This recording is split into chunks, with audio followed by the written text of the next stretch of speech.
ಶ್ರೀ ಶುದ್ಧ ಬ್ರಹ್ಮಣೇ ನಮಃ. ಸಮಸ್ತ ಶುದ್ಧ ಬ್ರಹ್ಮ ಸ್ವರೂಪರಲ್ಲಿ ಅನಂತ ಅನಂತ ಪ್ರಣಾಮಗಳು. ಚಿನ್ಮಯ ಜ್ಞಾನಿ ಚನ್ನಬಸವೇಶ್ವರರ ಶಟಸ್ಥಲ ಕಟ್ಟುಗಳ ಪೈಕಿಯ ವಚನ ಮಹೇಶ್ವರನ ಜಂಗಮಲಿಂಗ ಸ್ಥಳ. ಇವತ್ತೆಂದಿರು ಕೊನೆಯ ವಚನ. ಪೂರ್ವಿಕ ಪೂಜಕ, ಅಪೂರ್ವಿಕ ಭಕ್ತ, ಕರ್ಮ ಪೂಜಕ, ಲಿಂಗ ಪೂಜಕ, ಜಂಗಮ ಭಕ್ತನ ಪೂರ್ವಸೂತಕ ವಿರಹಿತ ನಮ್ಮ ಕೂಡಲ ಚನ್ನ ಸಂಗಮ ದೇವರಲ್ಲಿ ಅಚ್ಚ ಶರಣ. ಏನಿದು? ಪೂರ್ವಿಕ ಪೂಜಕ, ಅಪೂರ್ವಿಕ ಭಕ್ತ, ಕರ್ಮ ಪೂಜಕ,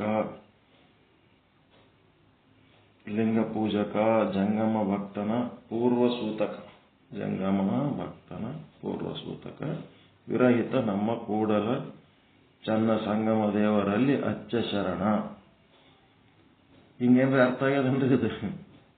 ಪೂರ್ವಿಕ ಪೂಜಕ, ಅಪೂರ್ವಿಕ ಭಕ್ತ, ಕರ್ಮ ಪೂಜಕ, ಲಿಂಗ ಪೂಜಕ, ಜಂಗಮ ಭಕ್ತನ ಪೂರ್ವಸೂತಕ ವಿರಹಿತ ನಮ್ಮ ಕೂಡಲ ಚನ್ನ ಸಂಗಮ ದೇವರಲ್ಲಿ ಅಚ್ಚ ಶರಣ. ಎರಡು ಸಾಲಿನ ವಚನ ಅದು.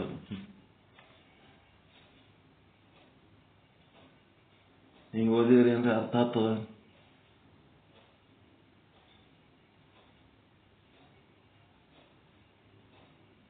ಅರ್ಥ ಆಗ್ತದ ಇಲ್ಲ? ಸುಮ್ ಕೂತ್ರಿ. ಪೂರ್ವಿಕ ಪೂಜಕ, ಅಪೂರ್ವಿಕ ಭಕ್ತ, ಕರ್ಮ ಪೂಜಕ, ಲಿಂಗ ಪೂಜಕ, ಜಂಗಮ ಭಕ್ತನ ಪೂರ್ವ ಸೂತಕ ವಿರಹಿತ ನಮ್ಮ ಕೂಡಲ ಚನ್ನ ಸಂಗಮ ದೇವರಲ್ಲಿ ಅಚ್ಚ ಶರಣ ಅಂತ ಇದು ವಚನ. ಏನಂತಂದ್ರ, ಹಿಂದಲಿಂತ ಅಮಾಸೆಗೆ ಹುಣ್ಣಿಮೆಗೆ ಮನೆಗೆ ಏನಾರ ಆದ್ರ ಒಬ್ಬರಿಗೆ ಯಾರಿಗಾರ ಕರಸು ಗೊತ್ತಿರ್ತಾರ ಸ್ವಾಮಿಗಳಿಗೆ, ಐನೂರು ಅಂತಿರಲ್ಲ ಜಂಗಮರಿಗೆ, ಒಬ್ರು ಯಾರ್ಯಾರ ಜಂಗಮರಿಗೆ ಕರೆಸಿ ಪಾದೋದಕ ಅಂತ ಅದೇನೋ ಒಂದು ಆಚಾರಣೆ ಮಾಡಿ ಅಮಾಸೆ ಹುಣ್ಣಿಮೆ ಕರೆಸೋದು. ಮೊದಲಿಂದ ಅವರಿಗೆ ಕರ್ಕೊಂಡು ಬಂದೀವ್ರಿ, ಮತ್ತ ಹೊಸದ್ ನಾವೇನು ಮಾಡಕ್ಕಾಗಲ್ಲ. ನಾವು ಜಂಗಮ ಪೂಜೆ ಮಾಡ್ತೀವಿ, ಜಂಗಮರನ್ನ ಆರಾಧನೆ ಮಾಡ್ತೇವೆ ನಾವು. ಮತ್ತ ಮೊದಲಿಂದ ಒಂದ್ ಯಾವ್ದಾರ ಗುಡಿಯಾಗ ಹೋಗಿ ಲಿಂಗ ಪೂಜೆ ಮಾಡ್ತಿರ್ತೀರಿ, ಇಲ್ಲ ಕೊಳ್ಳ ಲಿಂಗ ಪೂಜೆ ಮಾಡ್ತಿರ್ತೀರಿ, ಇಲ್ಲ ಯಾವ್ದಾರ ದೇವ್ರ ಪೂಜೆ ಮಾಡ್ತಿರ್ತೀರಿ. ಇದು ಪೂರ್ವಿಕ. ಮೊದಲ ಏನ್ ಪೂಜೆ ಮಾಡ್ತಿರ್ತೀರಿ ಅದೇ ನಮ್ ಹಿಂದಿನವ್ರು ಹಾಕಿ ಕೊಟ್ಟ ಸಂಪ್ರದಾಯ ಅದ, ಅದ ಹೆಂಗ್ ಬಿಡ್ಲಕ್ಕಾಗ್ತದ್ರಿ ಅಂತ ಹೇಳಕ್ಕೆ ಸುಮ್ಮ ಅದೇ ಸಾಯತನ ಪೂಜೆ ಮಾಡಿದ್ದು. ಅವ್ರು ಯಾವಾಗ ಮನೆಗೆ ಬಂದಿರ್ತಾರ ಅವರಿಗೆ ಕರೆಸೋದು, ಅವರಿಗೆ ಉಣಿಸೋದು, ಅವರಿಗೆ ಕಾಣಿಕೆ ಕೊಡೋದು, ಅವರಿಗೆ ಕಳಿಸೋದು.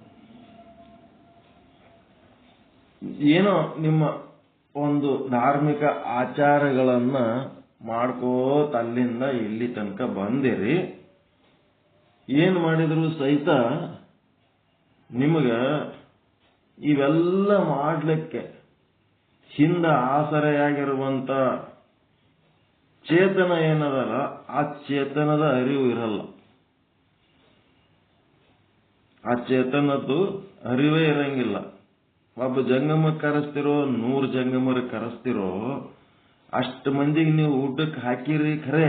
ಒಬ್ಬೊಬ್ರು 100 ಜಂಗಮರ ಕರೆಸ್ತಾರ, ಒಬ್ಬೊಬ್ರು 500 ಜಂಗಮರ ಕರೆಸ್ತಾರ, ಒಬ್ಬೊಬ್ರು ಇಡೀ ಊರಾಗ ಏಸ್ ಮಂದಿ ಜಂಗಮರದ್ರಿ ಎಲ್ಲರೂ ಬರ್ರಿ ಅಂತಾರ.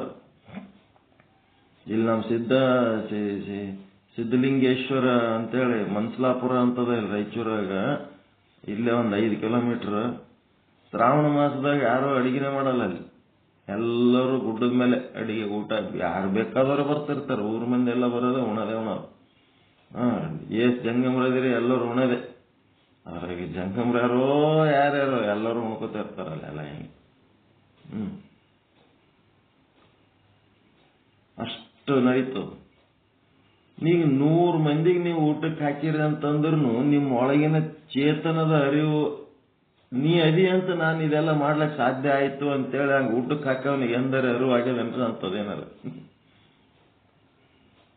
ಒಳಗಿರುವ ಕೂಟಸ್ಥ ಸಾಕ್ಷಿ ಆತ್ಮ ಅನ್ನಂಥದೊಂದು ಚೇತನ ನನ್ನ ಒಳಗೆ ಇದ್ದುದಕ್ಕ ಲಿಂಗ ಪೂಜೆ ಮಾಡ್ಕೊಳ್ಳಕ್ ಸಾಧ್ಯ ಆಯ್ತು, ತೀರ್ಥಯಾತ್ರೆ ಮಾಡ್ಲಿಕ್ಕೆ ಸಾಧ್ಯ ಆಯ್ತು, ಶ್ರೀಶೈಲಕ್ಕೆ ಹೋಗ್ಲಿಕ್ಕೆ ಸಾಧ್ಯ ಆಯ್ತು, ಇಷ್ಟೊಂದು ಜನರಿಗೆ ಕರೆಸಿ ಊಟಕ್ಕೆ ಹಾಕ್ಲಕ್ ಸಾಧ್ಯ ಆಯ್ತು. ಯಾವಾಗ ಸಾಧ್ಯ ಆಯ್ತು? ಒಳಗಿರೋ ಜಂಗಮ ಇದ್ದದಕ್ಕೆ ಹೊರಗಿನ ಜಂಗಮರಿಗೆ ಊಟ ಮಾಡಿಸ್ಲಕ್ ಆಯ್ತಾ ಇಲ್ಲ? ಒಳಗಿನ ಜಂಗಮನ ಅರಿವು ಬರ್ತದೇನ್ರಿ? ಹೊರಗಿನಿಗೆ ಜಂಗಮರಿಗೆ ಊಟಕ್ಕೆ ಹಾಕಿದ್ರು ಒಳಗಿನ ಜಂಗಮಂದು ಅರಿವು ಬರ್ತದೇನಂತ ಕೇಳಕತ್ತೇನೆ. ನಿಮ್ಮ ಒಳಗಿನ ಹೊರಗೆ ಇಲ್ಲ, ಬರೇ ಹೊರಗೆ ಊಟಕ್ಕೆ ಹಾಕಿ 500 ಮಂದಿ ಊಟಕ್ಕೆ ಹಾಕಿನ ಅಂತೇಳಿ ಅಹಂಕಾರ ಬೆಳೆಸ್ಕೊತದೆ ಹೊರತು ಈ ಮನಸ್ಸು ಏನ್ ಮಾಡ್ತದೆ? ಇದು ಇಷ್ಟು ದೊಡ್ಡ ಕಾರ್ಯ ಮಾಡಿನ ಅಂತ ಹೇಳಕ್ಕೆ ಭಾರಿ ದೊಡ್ಡ ಅಹಂಕಾರ ಮಾಡ್ತದ. ಆದ್ರ ಅದು ತನ್ನ ಹಿಂದೆ ತನಗೆ ಸಪೋರ್ಟ್ ಆಗಿ ನಿಂತಂತ ಚೇತನದ ಅರಿವೇ ಬರಲ್ಲ ಅದಕ್ಕೆ. ಅದೇ ದೊಡ್ಡ ಸಮಸ್ಯೆ. ಅದರದ್ದು ಮನಸ್ಸಿನ ಕೆಲಸನೇ ಹಿಂಗೆ. ಬುದ್ಧಿ ತಿಳುವಳಿಕೆ ಅದ ಅದಕ್ಕೆ. ಬುದ್ಧಿಗೆ ಅದು ಶಾಸ್ತ್ರ, ಗುರು ಹಿರಿಯರದು ಮಾತು ಕೇಳಿ ಸರಿ ತಪ್ಪು ಒಪ್ಪಗೊತ್ತದ. ನೀವೀಗ ಸತ್ಸಂಗದಾಗ ಕೂತಿರಲ್ಲ, ಕುಂತಾಗ ಇಲ್ಲಿ ನಿಮ್ ಬುದ್ಧಿ ಕೆಲಸ ಮಾಡ್ತಿರ್ತದ. ಇಲ್ಲಿ ಹೇಳೋ ಮಾತುಗಳೆಲ್ಲ ಅದು ಕೇಳಿ ಏನ್ ಮಾಡ್ತಿರ್ತದ? ಹೌದೌದು, ಇಲ್ಲಿ ಹೇಳ್ತಾ ಇರೋದೆಲ್ಲ ಕರೆಕ್ಟ್ ಅದ, ಶಾಸ್ತ್ರ ವಾಕ್ಯ ಗುರು ವಾಕ್ಯ, ನಾನು ಹೆಂಗ್ ಬೇಕಂಗೆ ಇದ್ದೆ, ಒಂದ್ ಸ್ವಲ್ಪ ನಾನು ಸುಧಾರಣೆ ಮಾಡ್ಕೋಬೇಕು, ನನಗ ಇರ್ಬೇಕಾಗಿರೋದಕ್ಕ ಬಹಳ ವ್ಯತ್ಯಾಸ ಅದ, ನಾ ಚೇಂಜ್ ಆಗಬೇಕು ಅಂತೇಳಿ ಸತ್ಸಂಗದ ಒಳಗ ಗುರುವಿನ ಸಾನ್ನಿಧ್ಯದಾಗ ಇದ್ದಾಗ ಬುದ್ಧಿ ನಿರ್ಧಾರ ಮಾಡ್ತು. ಚಲೋ ಇರಬೇಕು, ಉದ್ಧಾರ ಆಗ್ಬೇಕಂತೇಳಿ ನಿರ್ಧಾರ ಮಾಡೋದು ಯಾವುದು? ಬುದ್ಧಿ. ಸತ್ಸಂಗ ಮುಗಿದು ಹೊರಗ ಹೋದ ಕೂಡ್ಲೇನೆ ಬುದ್ಧಿ ಮಾತು ಮನಸ್ಸು ಕೇಳಂಗಿಲ್ಲ. ಇದು ಒಳ್ಳೆಯದು, ಇದನ್ನು ಮಾಡೋಣ, ಇದು ಒಳ್ಳೆಯದು, ಇಂಥವೇ ಮಾತುಗಳು ಆಡೋಣ ಅಂದ್ರೆ ಇಲ್ಲ ಇಲ್ಲ, ನಾ ಹೆಂಗದೀನಿ ಹಂಗ್ ಬಿಟ್ಬಿಡು. ಸುಮ್ಮನೆ ನೀನ್ ಎಲ್ಲಿದರೆ ಏನಾರೇ ಓದಿ ಬರೆದು ಯಾರದರೆ ಕೇಳಿಕೆ ಬಂದು ನನಗೆ ಹಿಂಗೆ ಇರು ಹಂಗೆ ಇರತ್ತೆ ಚೌಕಟ್ಟು ಹಾಕ್ಲಕ್ ಹೋದ್ರೆ ನಾನು ಹಂಗೆ ಇರಂಗಿಲ್ಲ. ಅಂತಃಕರಣಕ್ಕ ಏನಂತಾರಂದ್ರ ಬುದ್ಧಿನೂ ಅದ, ಉದ್ಧಾರ ಆಗಬೇಕು ಅನ್ನೋಂಥ ಬುದ್ಧಿನೂ ಅದ ಅಂತಃಕರಣದಾಗ, ಮತ್ತ ಯದ್ವತದ್ವ ಇರಬೇಕು ಅನ್ನೋಂಥ ಕಳ್ಳ ಮನಸ್ಸನ್ನು ಅದ ಒಳಗ. ಎರಡೂ ಅದ. ಅದಕ್ಕೆ ಅಂತಃಕರಣಕ್ಕ ರಮಣ ಮಹರ್ಷಿಗಳು ಏನಂತಾರ ಗೊತ್ತಾ? ಅಂತಃಕರಣ ಕ್ರಮ ಸ್ಥೂಲ ಶರೀರಕ್ಕೆ ಯಾರು ಏನು ಅನ್ನಂಗಿಲ್ಲ, ಒಳಗಿರೋ ಅಂತಃಕರಣದ್ದೇ ಎಲ್ಲ ಆಟ. ರಮಣ ಮಹರ್ಷಿಗಳು ಏನಂತಾರ ಅದಕ್ಕೆ? ಜಾಣ ಕಳ್ಳ ಅಂತಾರ ಅದಕ್ಕೆ. ಅಂತಃಕರಣಕ್ಕೆ ಜಾಣ ಕಳ್ಳ. ಜಾಣದ ಭಾಗ ಯಾವುದು? ನಿಮ್ಮ ಅಂತಃಕರಣದೊಳಗೆ ಜಾಣತನದ ಭಾಗ ಯಾವುದು? ಹೇಳಿದ್ದೆಲ್ಲ ತಿಳ್ಕೊಳ್ಳೋದು ಯಾವುದು?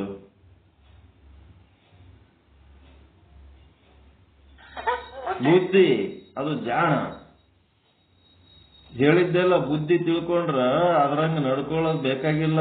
ಎದಕ್ ಬೇಕು? ನಮ್ಮದ್ ನಾವ್ ಹೆಂಗ್ ಬೇಕಂಗ್ ಇರಮ್ ಅಂತ ಹೇಳಿಕೆ ಯದ್ವತದ್ವ ಇರ್ಲಕ್ಕ ಜಿದ್ ಹಠ ಮಾಡೋದು ಯಾವುದು? ಮನಸ್ಸು. ಇಲ್ಲಿ ಸತ್ಸಂಗದಾಗ ಅದು ಹೆಂಗ್ ಕೂತಿರ್ತದ ಅಂತಂದ್ರ ಸುಮ್ಮ ಕೂತಿರ್ತದ, ಆದೋ ಇಲ್ಲೋ ಅನ್ನಂಗ ಗಪ್, ಏನ್ ತಲೆ ಕೆಡ್ಸ್ಕೊಳಕ್ಕೆ ಹೋಗಂಗಿಲ್ಲ. ಏನಾರ ಸ್ವಲ್ಪ ಸಡ್ಲು ಬಿಟ್ರೆ ನಮ್ಮ ಅಪ್ಪತ್ತಿನ ನಿದ್ದೆ ಮಾಡ್ಲಿಕ್ಕೆ ಹತ್ಬಿಡ್ತದ.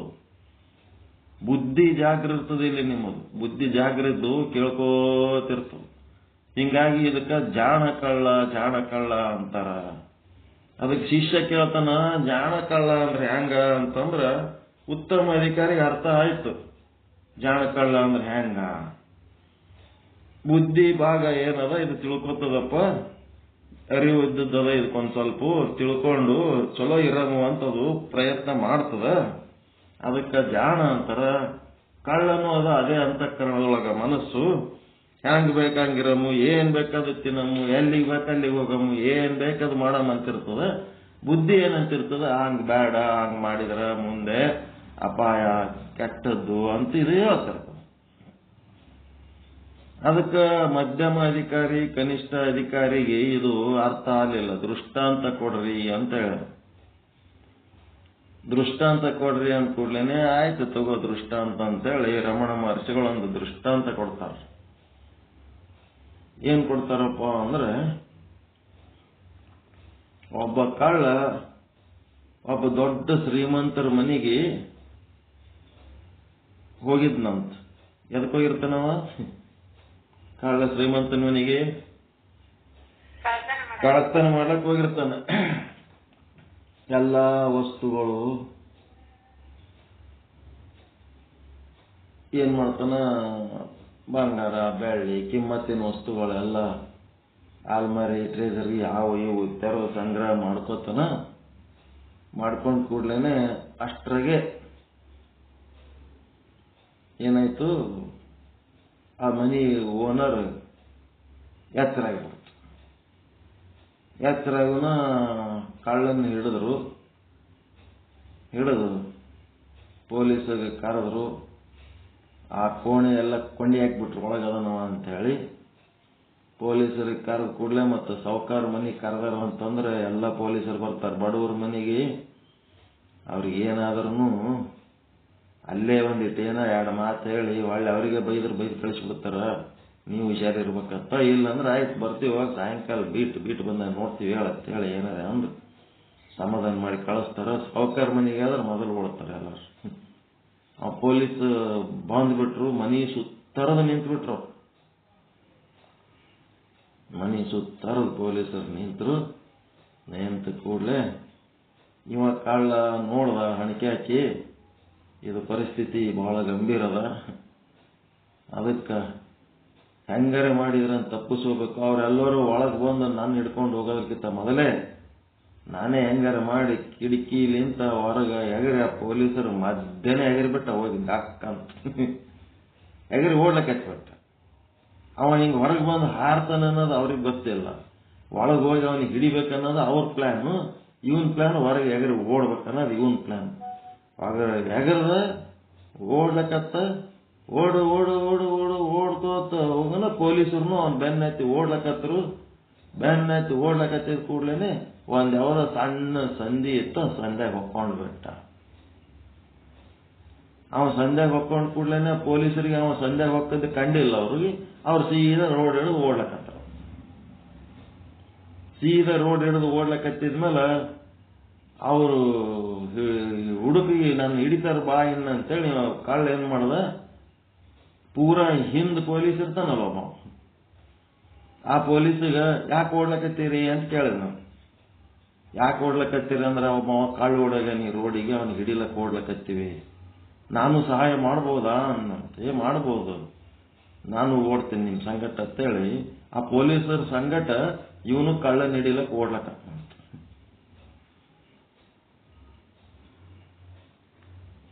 ಏನಿದ್ರ ಅರ್ಥ ಅಂದ್ರ, ಅಂತಃಕರಣ ಅದು ಕಳ್ತನ ಮಾಡೋ ಕೆಲಸನೂ ಮಾಡ್ತದ, ಮತ್ತೆ ಪೊಲೀಸರ ಸಂಗಟ ಓಡಿ ಪೊಲೀಸರಂಗನು ನಾಟಕ ಮಾಡ್ತಾರ. ಹೆಂಗದ? ಪೊಲೀಸರ ಸಂಗಟ ಓಡಿ ಪೊಲೀಸರಂಗನು ಕಳ್ಳ ನೀಡೆ ನಾಟಕ ಮಾಡ್ತದ, ಮತ್ತೆ ಕಳ್ಳ ಯಾರು? ತಾನೇ ಕಳ್ಳ. ಎರಡೂ ಮಾಡ್ತ. ಅನುಭವ ಆಗ್ಯದಿಲ್ಲ ಈ ರೀತಿ ತಪ್ಪು ಮಾಡೋದು ತಾನೇ. ಆ ತಪ್ಪಿಗೆ ಹಿಂಗಿರಬಾರ್ದಂತ ಹೇಳಕ್ಕೆ, ಹಿಂಗಿರ್ಬೇಕಂತ ಹೇಳಕ್ಕೆ ಅದ್ರ ಬಗ್ಗೆ ವಿಶ್ಲೇಷಣೆ ಮಾಡಿ ನಿರ್ಧಾರ ತಗೊಳ್ಳೋದು ತಾನೇ. ಚಲೋ ಇರಬೇಕು ಅಂತ ನಿರ್ಧಾರ ತಗೊಳ್ಳೋದು ತಾನೇ, ತಪ್ಪು ಮಾಡೋದು ತಾನೇ. ಎರಡೂ ಕೆಲಸ ಆಗಿದೆ ಈ ಅಂತಃಕರಣದೊಳಗೆ.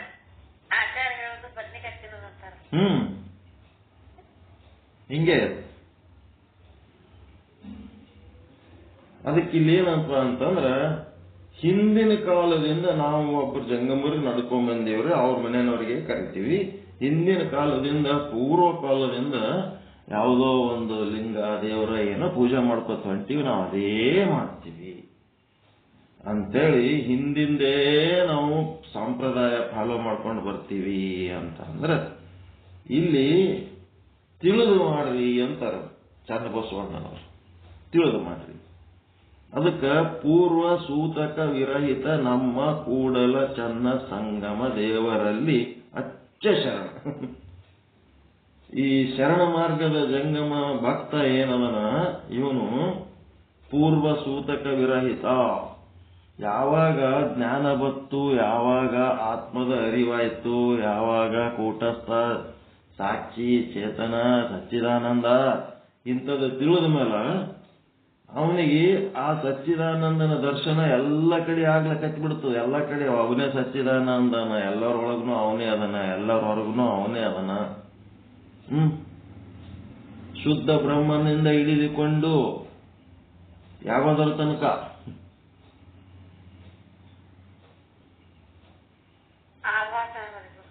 ಆಭಾಸ ಅಲ್ಲ, ನಿಮ್ಮ ಮನೆ ಮುಂದೆ ಲೈಟಿನ ಕಂಬ ಅದಲ್ಲ, ದೀಪ ಸ್ತಂಭದ ತನಕ ಅಂತ ಬರ್ತದ ಒಂದ್ ಕಡೆ.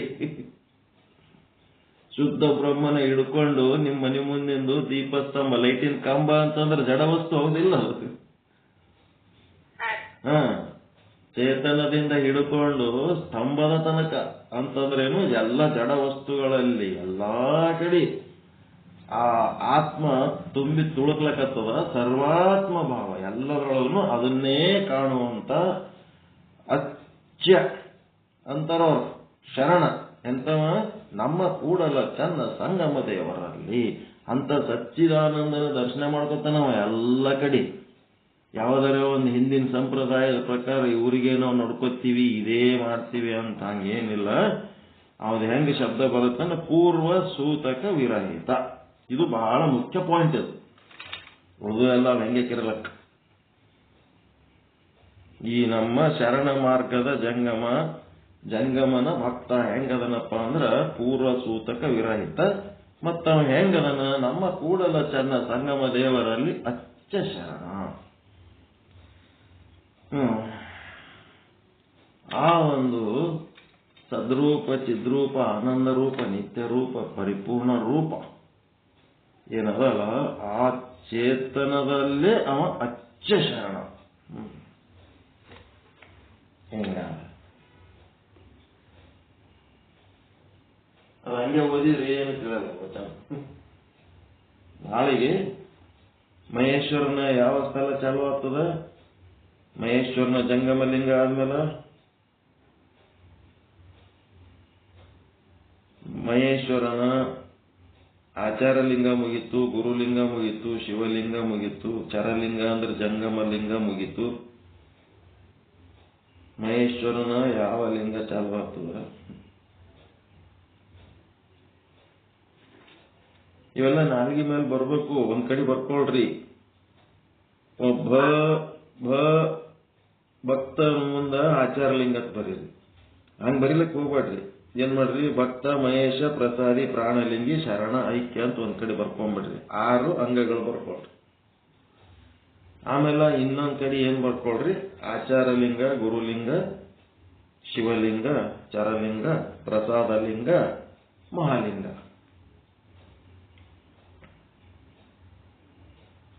ಆಚಾರಲಿಂಗ, ಗುರುಲಿಂಗ, ಶಿವಲಿಂಗ, ಚರಲಿಂಗ, ಪ್ರಸಾದಲಿಂಗ, ಮಹಾಲಿಂಗ. ಚರಲಿಂಗ ಅಂದ್ರೆ ಒಂದೇ, ಜಂಗಮಲಿಂಗ ಅಂದ್ರೆ ಒಂದೇ. ಏನ್ ಜಂಗಮಲಿಂಗ ಅಂತಂದ್ರ, ಈಗ ನನ್ನ ಶಬ್ದ ನೀವೆಲ್ಲೆಲ್ಲ ಕುಂತೀರಿ ಅಲ್ಲಿ ತನ ಬಂದು ಕೇಳಿಸ್ಲಕತ್ತದಲ್ಲ, ನನ್ನ ಒಳಗಿನ ಚೇತನನೇ ನಿಮ್ ಜೊತೆಗೆ ಮಾತಾಡ್ಲಕತ್ತದ ಇಲ್ಲ? ನಿಷ್ಕ್ರಿಯ ಬ್ರಹ್ಮ ಒಂದು, ಆ ಬ್ರಹ್ಮನೇ ಏನಾಗ್ಯಾನ? ಜಂಗಮ ಲಿಂಗ ಆಗಿ ಚಲನಶೀಲನಾಗಿ ಕ್ರಿಯಾಶೀಲನಾಗಿ ಮಾತನಾಡ್ತಾನ, ಕೆಲಸ ಮಾಡ್ತಾನ, ಆಲೋಚನೆ ಮಾಡ್ತಾನ. ಎಲ್ಲನೂ ಒಳಗಿರೋ ಬ್ರಹ್ಮಂದೇ ಕೆಲಸ. ಅದಕ್ಕೇನಂತಾರೆ? ಸಕ್ರಿಯ ಬ್ರಹ್ಮ, ಆಕ್ಟಿವ್ ಬ್ರಹ್ಮನ್.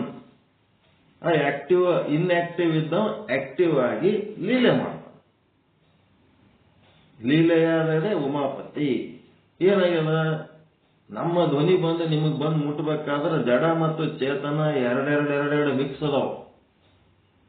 ನಿಮ್ಮ ಮೊಬೈಲ್ ನಿಂತ ಕೇಳಕತ್ತೀರಿ, ಮೊಬೈಲ್ ಜಡ ಅದ ಚೇತನ ಅದ. ಜಡ ಅದ. ಆ ಮೊಬೈಲ್ ಒಳಗೆ ನಿಂತ ಸೌಂಡ್ ಕೇಳಿಸ್ಲಕತ್ತದ. ಈ ಚೇತನ ಈ ಎಲೆಕ್ಟ್ರಾನಿಕ್ಸ್ ಮಾಧ್ಯಮ ಎನ್ನುವ ಜಡ ಪದಾರ್ಥಗಳ ಮೂಲಕ ಬಂದು ನಿಮಗೆ ತಲುಪ್ಲಕತ್ತದಲ್ಲ, ಆ ಶಬ್ದ ಅರ್ಥ ಏನಾಗ್ಲಕತ್ತದ, ಅದೇ ಜಂಗಮ. ಅದು ಬರಬೇಕಾದ್ರೆ ಜಡ ವಸ್ತುಗಳ ಒಂದು ಸಹಾಯ ಬೇಕಾಗ್ತದೆ. ಹೀಗಾಗಿ ಜಡ ಮತ್ತು ಚೇತನದ ಮಿಶ್ರಣ ಇದು, ಎರಡು ಮಿಶ್ರಣ. ಹಿಂಗ್ ತಿಳ್ಕೋಬೇಕಿದೆಲ್ಲ. ಮುಂದೆ ಇಲ್ಲೇನು ಹೇಳ್ತಾರ, ವಿಚಾರ ಸಾಗರ ಒಂದಿಷ್ಟು ವಿಚಾರ ಮಾಡೋಣ.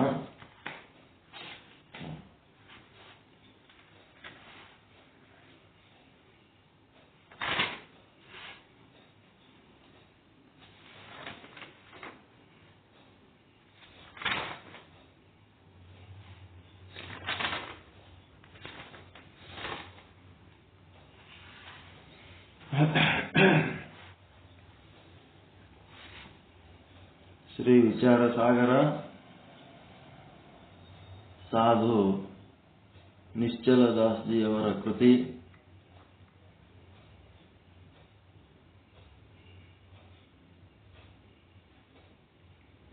ಐದನೇ ತರಂಗ, ಮಧ್ಯಮಾಧಿಕಾರಿ ಅದೃಷ್ಟಿ ಮಹಾರಾಜರ ಜೊತೆಗೆ ಸಂವಾದ.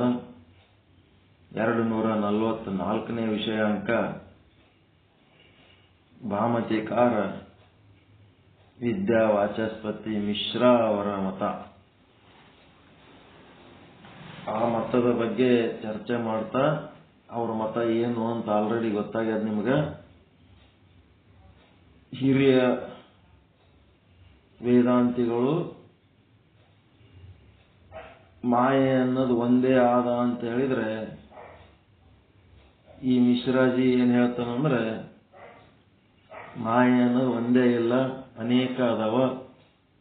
ಊರೊಳಗೆ ಎಷ್ಟೋ ಮನೆಗಳಿರ್ತಾವ, ಎಲ್ಲ ಮನೆಯೊಳಗಿನ ಕತ್ತಲೆ ಒಂದೇ ಇತ್ತು ಅಂತಂದ್ರೆ, ಒಬ್ಬರ ಮನೆಯೊಳಗೆ ಬೆಳಕು ಮಾಡ್ಕೊಂಡ್ರೆ ಎಲ್ಲರ ಮನೆಗೆ ಬೆಳಕಾಗಬೇಕಿತ್ತು.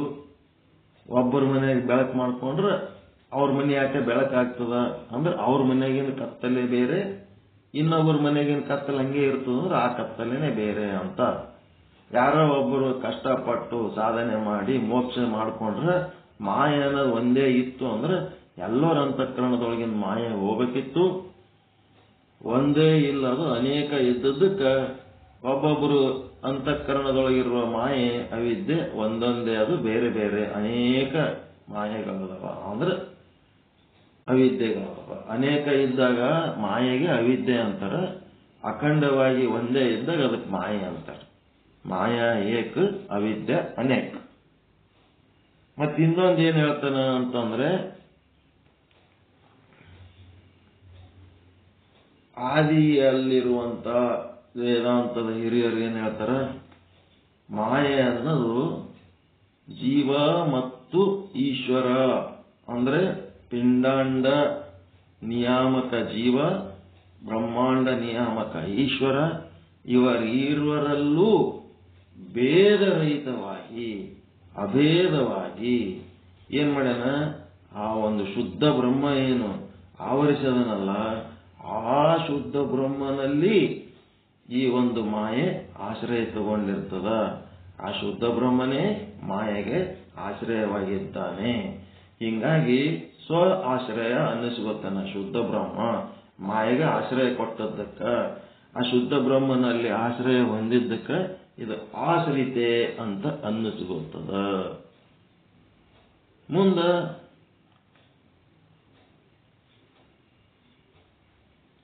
ಎರಡನೇದೇನ್ ಮಾಡ್ತದದು, ಆ ಶುದ್ಧ ಬ್ರಹ್ಮನನ್ನೇ ಆಶ್ರಯಿಸಿ ಶುದ್ಧ ಬ್ರಹ್ಮನನ್ನೇ ತಿಳಿಯಗೊಡದಂತೆ ಮಾಡುತ್ತದೆ.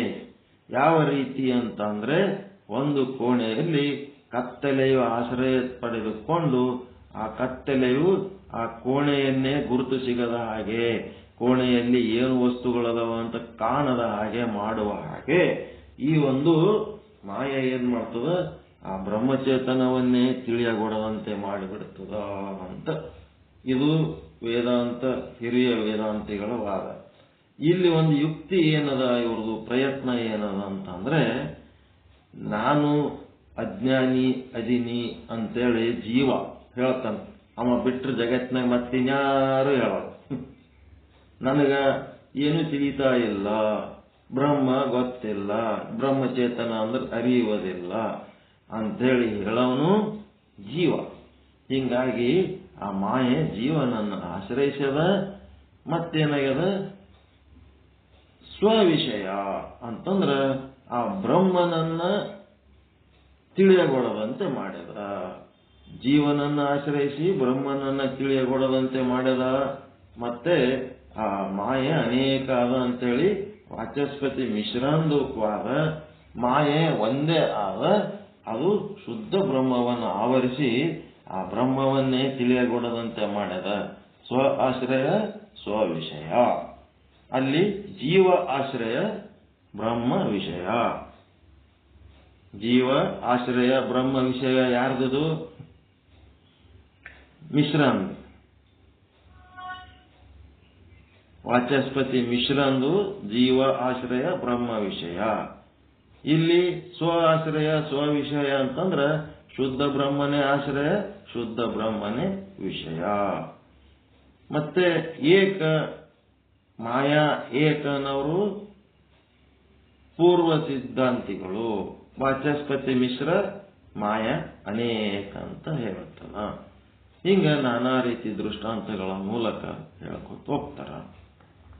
ಅದಕ್ಕೆ ಅವಿದ್ಯೆ ಅಂತ ಯಾಕಂದ್ರು, ಇವು ಪಕ್ಕ ಬರಬೇಕು. ಅವಿದ್ಯೆ ಅಂತ ಯಾಕಂದ್ರ ಅದಕ್ಕೆ ಅವಿದ್ಯೆ ಅಂತ ಹೆಸರು ಯಾಕೆ ಕೊಟ್ರು? ಈಗ ಒಬ್ಬ ಕುಂಟದ, ನಾವೀಗ ಕುಂಟತ್ ಯಾಕಂತಾರ? ಕಾಲಿಲ್ಲ. ಕುರುಡತ್ ಯಾಕಂತಾರ? ಕಿವಿ ಇಲ್ಲ, ಕಿವುಡದನ, ಕಣ್ಣಿಲ್ಲ, ಕುರುಡದನ, ಕಾಲಿಲ್ಲ, ಕುಂಟದನ, ಮಾತಿಲ್ಲ, ಮೂಕದನ ಅಂತ ಹೆಂಗಂತೀವಿ. ಹಂಗ ಇಲ್ಲಿ ಈ ಒಂದು ಮಾಯೆಗೆ ನಾನಾ ರೀತಿ ಲಕ್ಷಣಗಳದವ. ಅದರೊಳಗ 6 ಶಬ್ದಗಳನ್ನು ಬಳಸ್ಯಾರ. ಇನ್ನ ಬಹಳ ಅದಾವ, 100 ಅದಾವ, ಒಂದು 5-6. ಅವಿದ್ಯೆ ಅಂತ ಯಾಕಂತಾರೆ? ಬ್ರಹ್ಮಜ್ಞಾನದಿಂದ ಅದು ನಾಶವಾಗುವ ಕಾರಣ, ಅದಕ್ಕೆ ಅವಿದ್ಯೆ ಅಂತಾರೆ. ಮಾಯಾ ಅಂತ ಯಾಕಂತಾರೆ? ಅದು ಅಘಟಿತ ಘಟನಾ ಸಾಮರ್ಥ್ಯ ಉಳ್ಳದ್ದು. ಅಘಟಿನ ಘಟನಾ ಸಾಮರ್ಥ್ಯ ಉಳ್ಳದ್ರ ಬಗ್ಗೆ ಏನಾರ ಹೇಳಕ್ ಸಾಧ್ಯ ಅದೇನ್ರಿ? ಅದು ಏನ್ ಬೇಕಾದ್ರೆ ಮಾಡ್ತದೆ. ಅದಕ್ಕೆ ಮಾಯಾ ಅಂತಾರ. ಅದಕ್ಕೆ ಇನ್ನ ಒಂದು ಭಾಷೆಯೊಳಗೆ ಅನಿರ್ವಚನೀಯ, ಅದ್ರ ಬಗ್ಗೆ ಏನು ಹಿಂಗ್ ಡೆಫಿನೆಟ್ ಆಗಿ ಏನು ಹೇಳಕ್ಕಾಗಲ್ಲಪ್ಪ, ಅನಿರ್ವಚನೀಯ. ಮತ್ತೆ 3ನೇದು ಶಕ್ತಿ ಅಂದ್ರ ಅದೇನ್ ಮಾಡ್ತದ? ಶಕ್ತಿ ಚೇತನದ ಆಶ್ರಯದಲ್ಲಿಯೇ ಇರುತ್ತದೆ. ಅದು ಸ್ವತಂತ್ರವಾಗಿ ಏನು ಮಾಡಕ್ಕಾಗಂಗಿಲ್ಲ. ಮಾಯೆ ಸ್ವತಂತ್ರವಾಗಿ ಏನು ಮಾಡಕ್ಕಾಗಂಗಿಲ್ಲ. ಅದು ಚೇತನದ ಆಶ್ರಯನೇ ಬೇಕು. 1 ಕ್ವಿಂಟಾಲ್ ಜೋಳ ಎತ್ತುವಂತ ಶಕ್ತಿ ಇದ್ರೂ ಸಹಿತ ಅದು ತಾನೇ ಏನು ಎತ್ತಕ್ಕಾಗಂಗಿಲ್ಲ. ಚೇತನ ಅಂತಂದ್ರ ಒಬ್ಬ ಶಕ್ತಿವಂತ ಬೇಕು. ಅವನು ಮೂಲಕ ಶಕ್ತಿ ಕೆಲಸ ಮಾಡ್ತದೆ ಹೊರತು ಶಕ್ತಿ ತಾನೇ ಸ್ವಂತ ಏನು ಮಾಡಂಗಿಲ್ಲ. ಇಂಜಿನ್ ಇರ್ಲಾರ್ದೆ ಯಾವುದು ಶಕ್ತಿ ಬರಂಗಿಲ್ಲ. ಒಳಗೆ ಇಂಜನ್ ಚಾಲು ಆದ್ರೆ ಇಂಜನ್ ಮೂಲಕನೇ ಶಕ್ತಿ. ಶಕ್ತಿ ಸ್ವತಂತ್ರವಾಗಿಲ್ಲ. ಶಕ್ತಿ ಇಂಜನ್ ಒಳಗದವು, ಇಂಜನ್ನಿನ ಆಶ್ರಯದಲ್ಲಿರ್ತಾವ. ಮತ್ತೆ ಪ್ರಕೃತಿ ಅಂತ ಯಾಕಂತಾರ? ಅದಕ್ಕೆ ಸತ್ವ ರಜ ತಮ ಗುಣಗಳಿರುವುದರಿಂದ ಪ್ರಕೃತಿ ಅಂತಾರ. ಮತ್ತು ಸತ್ವ ಗುಣಗಳು ಯಾವುವು, ರಜೋ ಗುಣಗಳು ಯಾವುವು, ತಮೋ ಗುಣಗಳು ಯಾವುವು ಹೇಳಕ್ ಬರ್ಬೇಕಲ್ಲ. ಅವು ಒಂದ್ ಕಡೆ ಬರ್ಕೋಬೇಕು, ಮೇಲೆ ಇರ್ಬೇಕು, ನಾಲ್ಗೆ ತುದಿ ಮೇಲೆ ಹೇಳಕ್ ಬರ್ಬೇಕು. ಸುಮ್ಮನೆ ಆ ಹೇಳಿಕೆ ಕೇಳಿಕೆ ಹಂಗೆ ಬರ್ತಾರೆ. ಹೆಂಗ ಗೊತ್ತವಲ್ಲ ಸತ್ವ ರಜೋ ತಮ ಗುಣಗಳು ಏನೇನು ಅಂತ ಹೇಳ್ಬೇಕಾ? ಹೇಳ್ಬೇಕ? ಬರ್ಕೋತೀರ? ಹುಡುಕಾಡಿ ನೋಡ್ಕೋತೀರ?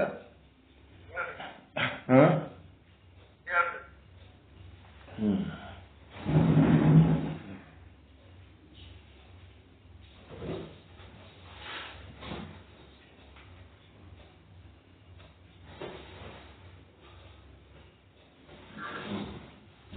ಸತ್ವಗುಣ ಅಂದ್ರೆ ಕೆಳಿ ನೀರು ಇದ್ದಂಗೆ, ರಜಗುಣ ಅಂದ್ರೆ ರಾಡಿ ನೀರು ಇದ್ದಂಗೆ, ತಮೋಗುಣ ಅಂದ್ರೆ ಗಟ್ಟಿ ರಾಡಿ ಇದೆ.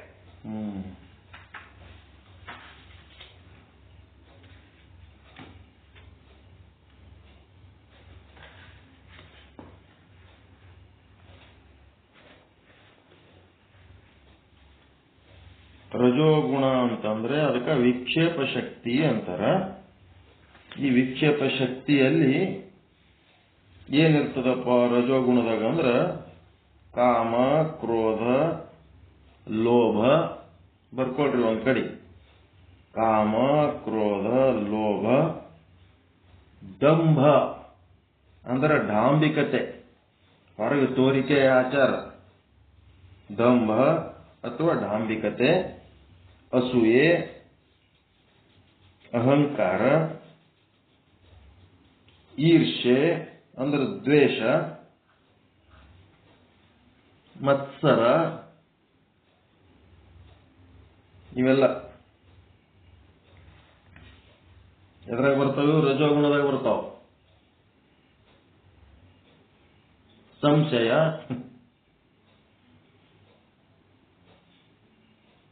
ಎಲ್ಲ ಇಂಥವು ಗುಣಗಳು. ಮತ್ತೆ ತಮೋಗುಣ ಅಂದ್ರೆ ಇದಕ್ಕೇನಂತಾರ? ಆವರಣ ಶಕ್ತಿ ಅಂತಾರ. ತಮೋಗುಣದ ಲಕ್ಷಣಗಳು ಏನೇನದವಪ್ಪ ಅಂತಂದ್ರೆ ಅಜ್ಞಾನ ಅಂದ್ರೆ ಬ್ರಹ್ಮನ ಬಗ್ಗೆ ತಿಳ್ಕೊಳ್ಳೋದು ಬೇಕಾಗಿಲ್ಲ ನಮಗ, ಆ ಮಟ್ಟದ ಜ್ಞಾನ ಬ್ಯಾಡ್ರಿ ನಮಗಂತಾರ. ಮಧ್ವಾಚಾರ್ಯರ ಭಕ್ತರು ಎಲ್ಲರೇ ಹೋಗಿ ನೀವೇನಾರ ಅದ್ವೈತ ಹೇಳಕ್ ಹೋದ್ರೆ ಆ ಮಟ್ಟದ ಬ್ಯಾಧ್ಯ, ನಾನೇ ದೇವ್ರು ಅಂತ ಹೇಳಂತ ನನಗೆ ಬೇಕಾಗಿಲ್ರಿ, ದೇವರೇ ಬೇರೆ ನಾನೇ ಬೇರೆ ಹಂಗಂಗಾಗ್ತದ. ನಾನೇ ಆತ್ಮ ಅಂತ ಹೇಳಿದ್ರೆ ಆಗಂಗಿಲ್ಲ. ಹಂಗ ಆತ್ಮ ಪರಮಾತ್ಮ ಒಂದೇ ಅಂತ ಹೇಳಿದ್ರೆ ನಮಗ ಅಂತ ಜ್ಞಾನ ಬೇಕಾಗಿಲ್ಲ. ಇದೇನಿದು ಜ್ಞಾನ ಅಂತಾರೆ, ಅಜ್ಞಾನ ಅಂತಾರೆ. ಅಜ್ಞಾನ, ಆಲಸ್ಯ, ನಮಗ ಅಜ್ಞಾನ, ಅವ್ರಿಗೆ ಅದು ಜ್ಞಾನನೇ. ಅದು ಯಾರ್ಯಾರಿಗೆ ಏನೇನ್ ಮಾಡ್ತಾರ ಅವ್ರಿಗೆ ಅದು ಜ್ಞಾನನೇ, ನಮಗ ಅಜ್ಞಾನ ಅಷ್ಟೇ. ಅಜ್ಞಾನ, ಆಲಸ್ಯ, ಜಡತ್ವ, ನಿದ್ರೆ, ಪ್ರಮಾದ ಅಂದ್ರೆ ತಪ್ಪು ಮಾಡೋದು, ಅಪರಾಧಗಳು ಮಾಡೋದು, ತಪ್ಪು ಮಾಡೋದು. ಏನಾಗ್ತದ ಅಲ್ಲಿ ನೋಡಮ್ಮ ಒಂದ್ ಕೈ ಮುಗಿಸ ಬಿಡಮ್ ಇದ ಅಂತೇಳಿ ತಪ್ಪುಗಳು ಮಾಡ್ತಿರ್ತಾರಲ್ಲ, ಪ್ರಮಾದ. ಮತ್ತು ಮೂಢತ್ವ, ಮೂರ್ಖತನ. ಮೂಢತ್ವ, ಮೂರ್ಖತನ ಏನಾರ ಮಾಡ್ರಿ. ಮೂಢತ್ವ ಅಂದ್ರೆ ಏನು ಗೊತ್ತಿರ್ಲಾರ್ದವ ಮೂರ್ಖ ಅಂತಂದ್ರೆ ಎಲ್ಲ ಗೊತ್ತಿದ್ರು ತಪ್ಪತ್ ಗೊತ್ತಿದ್ರು ಮತ್ತ ಅದೇ ಮಾಡವ ಅಂಬ. ಯಾರು ಏನ್ಯಾಕ ಅನ್ನಲ್ರಕ್ಕ, ನಾನ್ ಮಾತ್ರ ಹಿಂಗೆ ನೋಡಂತಿರ್ತಾವ. ಮೂಢತ್ವ ಇವೆಲ್ಲ ಏನದವ? ಇವು ತಮಸ್ಸಿನ ಗುಣಗಳು. ಇವೆರಡೂ ಇರೋ ತನಕ, ರಜೋಗುಣ ಮತ್ತು ತಮೋಗುಣ ಇರುವ ತನಕ ಏನಾಗಲ್ಲ, ಆಧ್ಯಾತ್ಮ ಸಾಧನೆ ಸರಿಗಾಗಲ್ಲ. ಇವೆಲ್ಲ ಪ್ರತಿಬಂಧಕಗಳಿವು, ಅಡ್ಡಿ ಆತಂಕಗಳಂತಾರೆ. ಮುಂದೆ ಸತ್ವಗುಣಗಳು. ಸತ್ವಗುಣ ಅಂತಂದ್ರೆ ಸ್ವಾತ್ಮಾನುಭೂತಿ, ನಾನು ಬ್ರಹ್ಮನಿದ್ದೇನೆ, ನಾನು ಬ್ರಹ್ಮನಿದ್ದೇನೆ ಅಂತೇಳಿ ಶಿವೋಹಂ ಅನ್ನೋದು ಸ್ವಾತ್ಮಾನುಭೂತಿ. ಮತ್ತೆ ಪರಮ ಪ್ರಶಾಂತಿ, ಅಂತ ಇಂಥ ಶಾಂತಿ ಅಲ್ಲ, ಏನು ಸಮಸ್ಯೆ ಇರ್ಲಾರ್ದಾಗ ಬಹಳ ಶಾಂತಿ ಇರೋದು. ಏನಾರ ಸಣ್ಣದು ಸಮಸ್ಯೆ ಆಯ್ತು ಅಂತಂದ್ರೆ ಅಶಾಂತಿ. ನಿಮ್ ಸೊಳ್ಳೆ ಹೊಡ ಬ್ಯಾಟ್ಲಿಂತ ಸೊಳ್ಳೆ ಹರಡ್ಕೋತ್ ಬಂದಾಗ ಫಾಟ್ ಅಂತ ಹೊಡಿತೀರಿ, ಹೊಡೆದ್ಮೇಲೆ ಅದು ಚಟ್ ಅಂತ ಹೋಗಿ ಎಲ್ಲೋ ಬೀಳ್ತದ. ಆ ಸೊಳ್ಳೆ ಹೆಣ ಸಿಗತ್ತಾನ ನಿಮಗೆ ಶಾಂತಿನೇ ಆಗಂಗಿಲ್ಲ. ಎಲ್ಲಿ ಬಿತ್ತು, ಎಕಡೆ ಇತ್ತು? ಸುಮ್ಮನೆ ಇದ್ದವ್ರಿಗೊಂದು ಏನಾರ ಆಗ್ತವ ಸಣ್ಣ ಸಣ್ಣ ಸಮಸ್ಯೆಗಳು. ಎಕಡೆ ಇರ್ತದ, ಎಲ್ಲಿ ಹಾರ್ತದು. ದೊಡ್ಡ ಹೆಣ ಅಲ್ಲ, ಸಣ್ಣ ಹೆಣ ಸಿಗ್ಲಿಲ್ಲ ಅಂದ್ರೂ ನೋವ ಎಕಡೆ ಹೋಯ್ತದು. ಸೊಳ್ಳೆ ಹೊಡ್ಕೊಂಡ್ರೆ ನನಗೆ ಬಿತ್ತು ಏಟ ಅದು ಸೊಳ್ಳೆ ತಪ್ಪಿಸ್ಗೊತ್ತಲ್ಲ.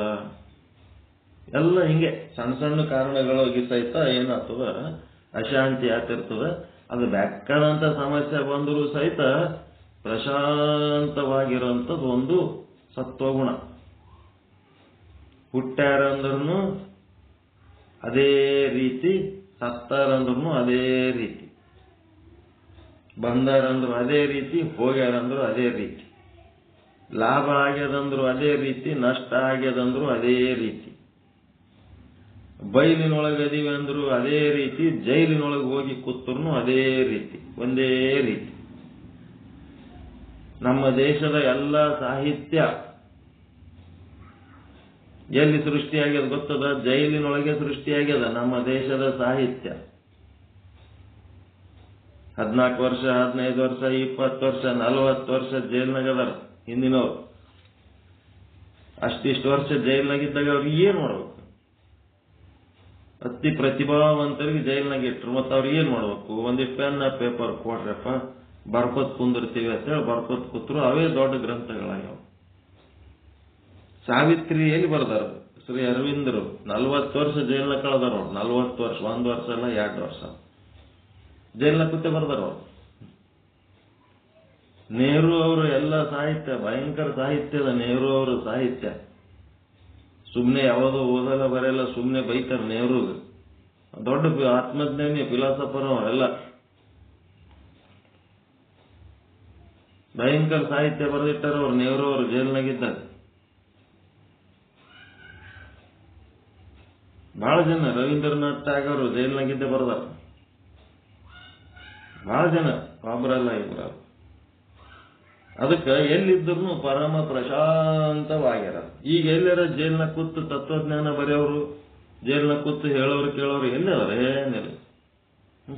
ಅವ್ರೇನ್ ಅನ್ಕೊಂಡ್ರು, ಜೈಲ್ನ ಒಳಗೆ ಹೋದ ಕೂಡ್ಲೇನೆ ಈ ಲೌಕಿಕ ಕಿರಿಕಿರಿಗಳಿಂದ ದೂರ ಆಗ್ಬಿಟ್ನೆಲ್ಲ, ಮುಕ್ತ ಆಗ್ಬಿಟ್ಟೆ, ಆರಾಮದೇನಿಲ್ಲಿ, ಆರಾಮ ನನ್ನ ಆತ್ಮ ಸಾಧನೆ ಮಾಡಬಹುದು ಅಂತೇಳಿ ಅವ್ರ ಜೈಲನ್ನೇ ಒಂದು ಗುಹೆಗತ್ಲೆ ಯೂಸ್ ಮಾಡ್ಕೊಂಡ್ಬಿಟ್ಟವ್ರು. ತಪಸ್ ಮಾಡೋ ಗುಹೆಗತ್ಲೆ ಯೂಸ್ ಮಾಡ್ಕೊಂಡು ಜನ್ಮ ಸಾರ್ಥಕ ಮಾಡ್ಕೊಂಡ್ರು.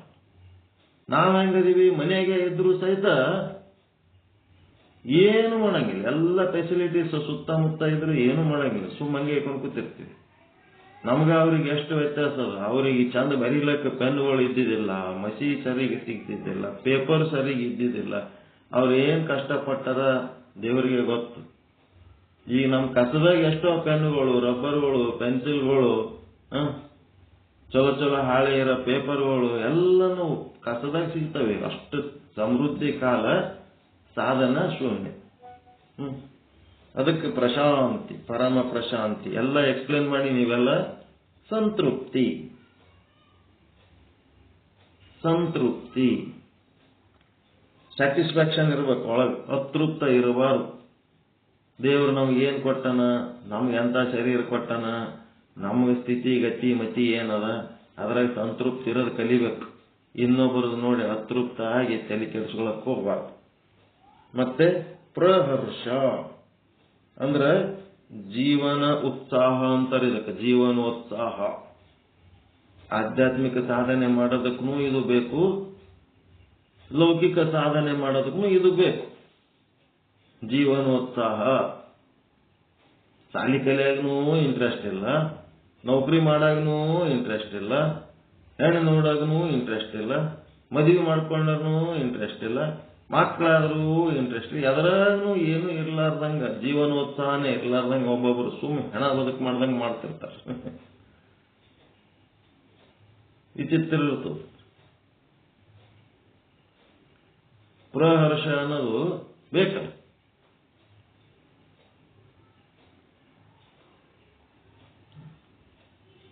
ಹರ್ಷಣೆ ಇಲ್ಲ ಅಂತಂದ್ರೆ ಏನ್ ಮಾಡ್ತೇವೆ? ಸಂತೋಷ ಪಡಂತ ಗುಣ ಬೇಕಾ ಬೇಡ? ಲೌಕಿಕ ಇರ್ಬೋದು, ಪರಮಾರ್ಥಕ ಇರ್ಬೋದು. ಒಳಗೊಂದು ಸಂತೋಷ ಪಡೋ ಗುಣ ಇರ್ಬೇಕಾ ಬೇಡ?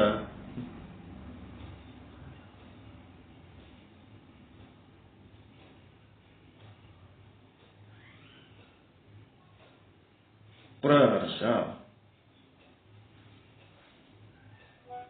ಮತ್ತೆ ಪರಮಾತ್ಮನಲ್ಲಿ ನಿಷ್ಠೆ. ಪರಮಾತ್ಮನಲ್ಲಿ ನಿಷ್ಠೆ. ಬ್ರಹ್ಮನಿಷ್ಠೆ ಅಂತಿರಲ್ಲ, ಶ್ರೋತ್ರಿಯ ಬ್ರಹ್ಮನಿಷ್ಠೆ, ಅದೇ ಪರಮಾತ್ಮನಲ್ಲಿ ನಿಷ್ಠೆ. ಪ್ರತಿ ಸಲ ಏನೇ ಮಾತನಾಡಿರ್ಬೋದು, ಏನೇ ಕೆಲಸ ಮಾಡಿರ್ಬೋದು, ಏನೇ ನಡೆದಿರ್ಬೋದು, ನೀವು ಎದ್ದಿರ್ಬೋದು, ಮಲಗಿರ್ಬೋದು, ಕುಂತಿರ್ಬೋದು, ಚಲಿಸುತ್ತಿರ್ಬೋದು, ಏನ್ ಮಾಡ್ತಿರ್ತೀರಿ, ಎಲ್ಲವೂ ಆ ಪರಮಾತ್ಮ ಅದನಂತೆ ಮಾಡ್ಲಕತ್ತೀವಿ. ಏನ್ ಮಾಡಿದ್ರು ಆ ಪರಮಾತ್ಮ ನಮ್ಮೊಳಗೆ ಅದನಂತೆ ಮಾಡ್ಲಕತ್ತೀವಿ.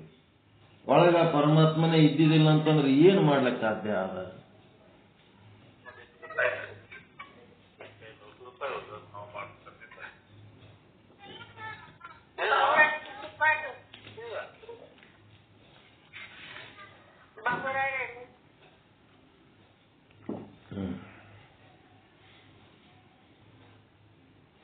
ಏನ್ ಮೊಮ್ಮಗಂದೊಂದು ಪ್ರವಚನ ನಡೆದ ಕಡೆ ಬಾವುರ ನಾಯಿ ಯಾರ್ದು ಕೇಳ್ಬೇಕು, ಆ ಕಡೆದು ಕೇಳ್ಬೇಕು, ಈ ಕಡೆದು ಕೇಳ್ಬೇಕು. ನೀವು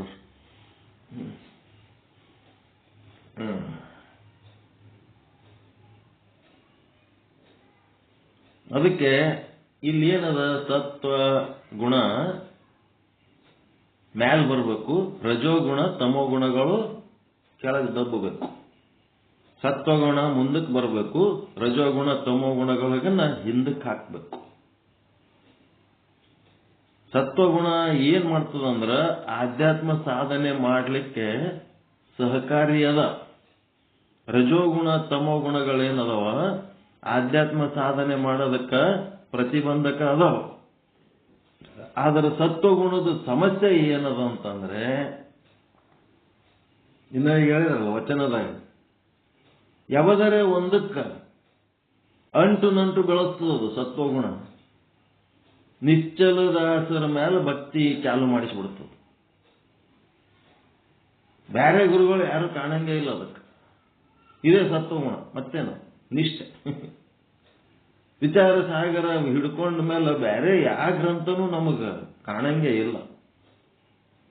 ಅದಕ್ಕೆ ತೆಕ್ಕಿ ಹಾಕೊಂಡ್ಬಿಡೋದು. ಇನಾಮದಾರ ಸ್ವಾಮಿ ಪಾಠ ಕೇಳಿದ ಮೇಲೆ ಯಾರ ಪಾಠನೂ ಕೇಳೋದೇ ಬೇಕಾಗಿಲ್ಲ, ಎಲ್ಲ ಇದ್ರಾಗೆ ಅದ. ಹಿಂಗ ಯಾರು ಹೇಳಂಗಿಲ್ಲ ಅಂತೇಳಿ ಇನಾಮದಾರ ಸ್ವಾಮಿ ತೆಕ್ಕಿ ಹಾಕೊಂಡ್ಬಿಡೋದು. ಆ ಇನಾಮದಾರ ಸ್ವಾಮಿ ಹೇಳೋ ತತ್ವಜ್ಞಾನಕ್ಕೆ ತೆಕ್ಕಿ ಬೀಳ್ರಿ. ಇನಾಮದಾರ ಸ್ವಾಮಿ ಬೇಕಾಗಿಲ್ಲ, ಅಲ್ಲಿ ನಿಶ್ಚಲ್ ದಾಸ್ ಬೇಕಾಗಿಲ್ಲ, ವಿಚಾರ ಸಾಗರ ಬೇಕಾಗಿಲ್ಲ. ಅವು ಯಾವು ನನ್ನ ಹಿಡ್ಕೋತಾವ ಎಂದೂ ಹೇಳಿಲ್ಲ. ನನ್ನ ಹಿಡ್ಕೋ ಅಂತೇಳಿ ಎಂದೂ ಹೇಳಿಲ್ಲ. ಬಸವಣ್ಣವ್ರು ಎಂದರೆ ಹೇಳ್ಯಾರನ್ರಿ, ನನ್ನನ್ನೇ ನೆನೆಸ್ರಿ, ನನ್ನೇ ಪೂಜೆ ಮಾಡ್ರಿ, ನಂದೇ ಮೂರ್ತಿ ಮಾಡಿ ಇಡ್ರಿ ಅಂತ ಎಂದೂ ಹೇಳಿಲ್ಲ. ತತ್ವಜ್ಞಾನ ತಿಳ್ಕೊರಿ, ಕಾಯವೇ ಕೈಲಾಸ ಮಾಡ್ಕೊಳ್ರಿ. ಕಾಯ ಅದೇನು ಶಿರವೇ ವನ್ನ ಕಳಶ, ಕಾಲೇ ಕಂಬ, ಹಿಂಗೆಲ್ಲ ಮಾಡ್ಕೋರಿಯಪ್ಪ ಅಂತ ದಾರಿ ತೋರ್ಸ್ಯಾರ. ನನ್ನೇ ಹಿಡ್ಕೊರಿ, ನನ್ನೇ ಮಾಡ್ರಿ ಅಂತ ಶ್ರೀ ಗುರು ಬಸವಲಿಂಗಾಯ ನಮ ಅಂತ ಬಸವಣ್ಣವ್ರಂತೂ ಹೇಳೇ ಇಲ್ಲ ಹಿಂಗ್ ಮಾಡಂತ. ಬಸವಣ್ಣವ್ರು ಯಾವ ಮಂತ್ರ ಹೇಳೋಗ್ಯಾರ? ಅವರು ಬಸವಣ್ಣವರು ಬಳಸಿದ ಮಂತ್ರ ಯಾವುದು? ಓಂ ನಮಃ ಶಿವಾಯ. ಗೊತ್ತದ ಇಲ್ಲ ಬಸವಣ್ಣ ಬಳಸಿದ ಮಂತ್ರ ಧ್ಯಾನಕ್ಕ? ಓಂ ನಮಃ ಶಿವಾಯ ಎಂದರೆ ಸಾಲದೆ ಅಂತೇಳಿ ಮತ್ಯಾ ಮಂತ್ರಗಳು ಅಂತೀರಿ ತೆಗಿರೆ ಕಡೆ ಅಂತೇಳಿಕೆ ಓಂ ನಮಃ ಶಿವಾಯ, ಓಂ ನಮಃ ಶಿವಾಯ ಎಷ್ಟು ವಚನಗಳದವು. ಅವರು ಬಸವಣ್ಣವರ ತೋರಿದ ದಾರಿ ಒಳಗೆ ನಡೆಯೋದ್ ಬಿಟ್ಟು ನಮ್ಮದೇ ಒಂದು ದಾರಿ ಮಾಡ್ಕೊಂಡು ಅದಕ್ಕೆ ಬಸವಣ್ಣನ ಬದಲ ಮಾಡ್ಕೊತ ಅಡ್ಡಾಡಕತ್ತೀವಿ. ಇದೇಂತದ ಕರ್ಮ. ಅದಕ್ಕೆ ಇಲ್ಲೇನಂತಂದ್ರ, ಬಸವನ ಅಭಿಮಾನಿಗಳು ಬಸವಣ್ಣನಿಗೆ ಅನುಯಾಯಿ ಆಗಿದ್ದೇನು ತಪ್ಪಿಲ್ಲ. ಬಸವಣ್ಣನ ಅನುಯಾಯಿ ಆಗಿದ್ದು ತಪ್ಪಿಲ್ಲ, ಬಸವಣ್ಣಗೆ ಸೋತಿದ್ದು ತಪ್ಪಿಲ್ಲ. ಇದು ಸತ್ವಗುಣ. ಬಸವಣ್ಣ ತೋರಿದ ಆಧ್ಯಾತ್ಮಿಕ ಮಾರ್ಗ ಅನುಸರಿಸಿ ಯಾರು ನಡೀತಾರ ಅವರು ತ್ರಿಗುಣಾತೀತ. ಸತ್ವ ರಜ ತಮ ಗಳಿಂದ ಅತೀತವಾದವರು. ಸತ್ವಗುಣದಿಂದಲೂ ಅತೀತ ಆಗಬೇಕು. ಬಸವಣ್ಣನ ಅಭಿಮಾನಿಯಾಗಿ ಬಸವಣ್ಣನ ಧ್ವಜ ಹಿಡ್ಕೊಂಡು ಅಡ್ಡಾಡಿದ್ರ ಅದು ಸತ್ವಗುಣ. ಬಸವಣ್ಣ ತತ್ವ ಏನ್ ಹೇಳ್ಯಾರ, ಬಸವ ತತ್ವ ಅದನ್ನು ಪಾಲಿಸಿ ಬಸವ ಪ್ರಜ್ಞೆ ಬೆಳೆಸ್ಕೊಂಡ್ರೆ, ಬಸವ ಕಾನ್ಸಿಯಸ್ ಬೆಳೆಸ್ಕೊಂಡ್ರೆ ಅದು ಸತ್ವಗುಣದಿಂದ ಅತೀತ ಆಗದು. ಸಾತ್ವಿಕ ಆಗೋದು ಬೇಕಾಗಿಲ್ಲ. ಇಲ್ಲಿ ಯಾರಿಗೋ ಒಬ್ಬರಿಗೆ ಡೊಗ್ಗಿ ಏನೋ ಒಂದು ಅವರು ಮಾಡ್ಕೊತ ಕುಂದ್ರದಲ್ಲ. ಜೀವ ಶಿವನಾಗಬೇಕು, ಅಂಗ ಲಿಂಗ ಆಗಬೇಕು, ಜೀವ ಬ್ರಹ್ಮನಾಗಬೇಕು. ಈ ಸಾಧನೆ ಮಾಡೋದು ಮುಖ್ಯ. ಈ ಸಾಧನೆ ಸಚ್ಚಿದಾನಂದ ಸ್ವರೂಪನೇ ನಾನು, ಶಿವೋಹಂ ನಾನು ಅಂತ ಮಾಡಿದ್ರೆ ತ್ರಿಗುಣಾತೀತ. ಅದು ದಾರಿ ಯಾರು ತೋರಿಸ್ಯಾರ ಅವ್ರಿಗೆ ಇವರು ಜೋತ್ ಬಿದ್ರು ಅಂತಂದ್ರೆ ಅವರು ಸತ್ವಗುಣಿಗಳು. ಸತ್ವಗುಣದಿಂದ ಅತೀತ ಆಗ್ಬೇಕಲ್ಲ. ರಜೋಗುಣ ತಮೋಗುಣಗಳಂತೂ ಅಲ್ಲಿ ಅದಾವ, ತೋರಿಸಿವಿ. ಅವೆಲ್ಲ ಹಿಂದಕ್ಕೆ ಹಾಕ್ಬೇಕು. ಈಗ ನನ್ನಲ್ಲಿರುವ ರಜೋಗುಣ ಈಗ ನನಗೆ ಮುಂದೆ ಹೋಗ್ಲಕ್ ಬಿಡ್ತಾ ಇಲ್ಲ, ಇದನ್ನ ನಾನು ದಾಟಿ ಹೋಗ್ಬೇಕು ಅಂತೇಳಿ ಅಂತಃಕರಣಕ್ಕ ಒಂದು ಸೂಚನೆ ಕೊಟ್ಟು ಮುಂದೆ ಹೋಗಂತ ಕೆಲಸ ಮಾಡಬೇಕು.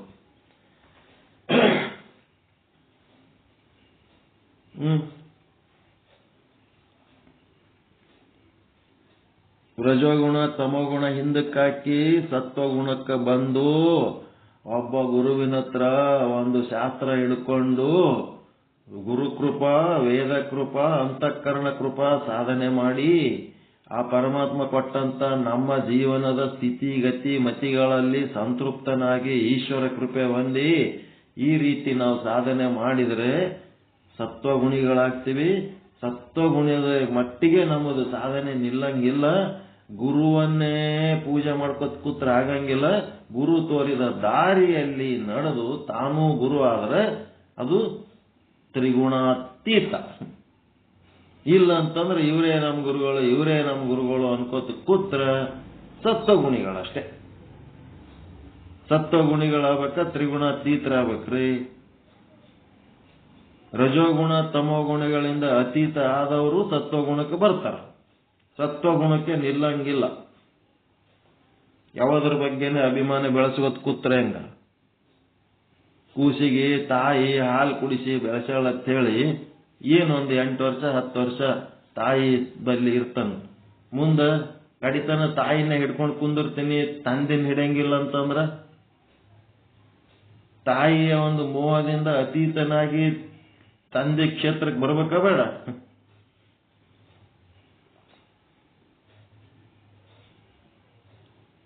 ತಾಯಿ ಮೇಲಿನ ಪ್ರೀತಿ ಸತ್ವಗುಣ. ಅದನ್ನ ದಾಟಿ ಮತ್ತೆ ಬೆಳೆದು ತ್ರಿಗುಣಾತೀತ.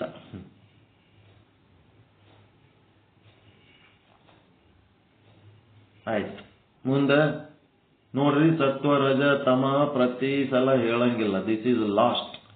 ಅವು ಬರೆದು ಎಲ್ಲಿ ಇಡ್ತಿರೋ ಏನು ಮಣ್ಣು. ಒಂದು ಚಂದ ಡೈರಿ ಇಟ್ಕೊಂಡು ನೀಟಾಗಿ ಇವು ಇಂಪಾರ್ಟೆಂಟ್ ಪಾಯಿಂಟ್ಸು ಆ ಡೈರಿ 1 ನಿಮಿಷನಾಗ ಹಿಂಗೆ ತೆಗೆದ್ರೆ ಹೇಳಕ್ ಬರ್ಬೇಕು. ನಿಮ್ಮದು ನೀವು ಇಟ್ಕೊಳಕ್ ಬರ್ಲಾರ್ದು ನಾನು ತೆಗೆದು ಹೇಳೋದಂದ್ರೆ ಏನು ಕರ್ಮ?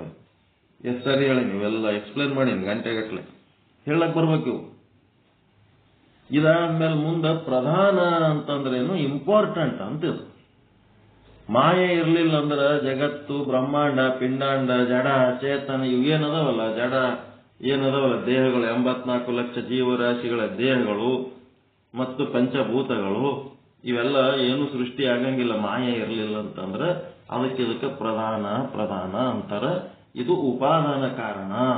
ಜಗತ್ತಿಗೆ ಇದು ಪ್ರಧಾನವಾದ ಉಪಾದಾನ ಕಾರಣ. ಯಾವ ರೀತಿ ಮಡಿಕೆ ಮಾಡುವುದಕ್ಕೆ ಮಣ್ಣು ಉಪಾದಾನ ಕಾರಣವಾಗಿದೆಯೋ,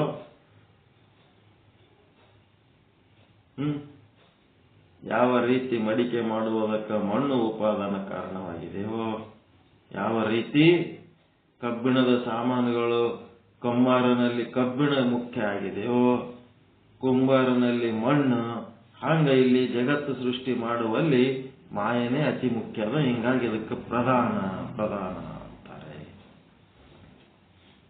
ಮುಂದೆ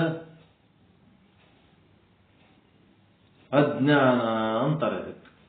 ಯಾಕಂತಾರಂದ್ರೆ ಬ್ರಹ್ಮ ಸ್ವರೂಪವನ್ನು ಆವರಣ ಮಾಡಿ ಅದು ತಾನು ತಿಳ್ಕೊಳಕ್ ತಯಾರಿಲ್ಲ, ಇನ್ನೊಬ್ಬರಿಗೆ ತಿಳಿಗೊಡ್ಲಕ್ ಬಿಡಂಗಿಲ್ಲ.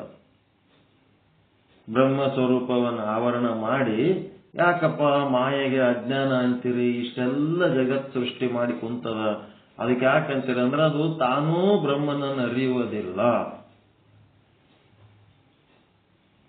ಏನ್ರಿ ಏನ ಪ್ರೂಫ್ ಏನದ ನಿಂಬಲ್ಲಿ ಅಂತ ನೀವು ಕೇಳಬಹುದು. ಪ್ರೂಫ್ ಏನದ ಅಂತಂದ್ರ ಅದು ತಾನೇನದ ತನಗೆ ಅರಿವಿಲ್ಲ. ಜೋಗ ಜಲಪಾತ ಅಂತೇಳಿ ನೋಡ್ಲಕ್ ಹೋಗ್ತೀರಿ, ಆ ಜಲಪಾತಕ್ಕೆ ಏನಾರ ನಾನು ಜೋಗ ಜಲಪಾತ ಅದೀನಿ ಅಂತ ಏನಾರ ಅರಿವದನ್ರಿ ಅದಕ್ಕ? ಇದು ಜೋಗ ಜಲಪಾತ ಅಂತೇಳಿ ಅರಿಯುವ ನಿಮಗೆ ಅರಿವಾದ ಹೊರತು ಅದಕ್ಕೇನಾರ ಸ್ವಂತ ಅರಿವಾದೇನು?